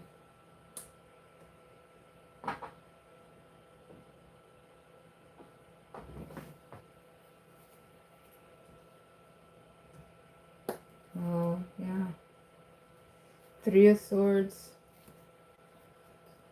3 of Swords. 6 of Fire. Hierophant. So it feels like a marriage. There's a violation in regard to the marriage. The 6 of Swords, the 6 of Fire for me is a lover having one foot in and one foot out. So let's see. 9 of Swords, some stress. King of Fire. Moon, and then pointing to the moon. And then closed out. Okay. So I'm getting some, yes, there's concerns about the house, and there's a variety of different types of concerns. And it looks like each individual concern is unique and has its own packaged details in regard to it. We've got a couple different descriptions of the concern, like, whoa, I forgot about somebody's waiting for inheritance. So the stress that's in the air. Oh, what about this stress? What's going on? Duress. Oh, well, that's one nature of it. And another one, there's desperation or despair about the housing because somebody wants to go there and roll around in the sack, and somebody's just in despair about that type of situation. And then it looked like somebody got one foot in and one foot out, their connection, because it looked like they weren't getting the rolling around in the sack, and they're not getting the affection that they need in their marriage from their partner. So they got one foot in and one foot out, and then the moon made an appearance. So it's like hidden energies, what's going on there. And we just did a reading talking about third party situations, and somebody's not really allowed to go into the house. It's clear that they've been there before, but they're shut out. And then there's the moon, and then there's all the protections that we were talking about. And I was trying to see what's going on with that queen and all of those swords, and what is she being manipulative, or what is she doing over there? But it looked like she got into AI and made an adjustment in the textbook definitions to take out the diabolical gaslight that I thought I saw before. And now I'm, but anyways, guys, I'm just kidding. Yo, it's a lot. It's a lot. Okay, guys, so thank you so much for your support on the video and on the channel. I'm going to sign off now, and we'll come back to continue as soon as possible.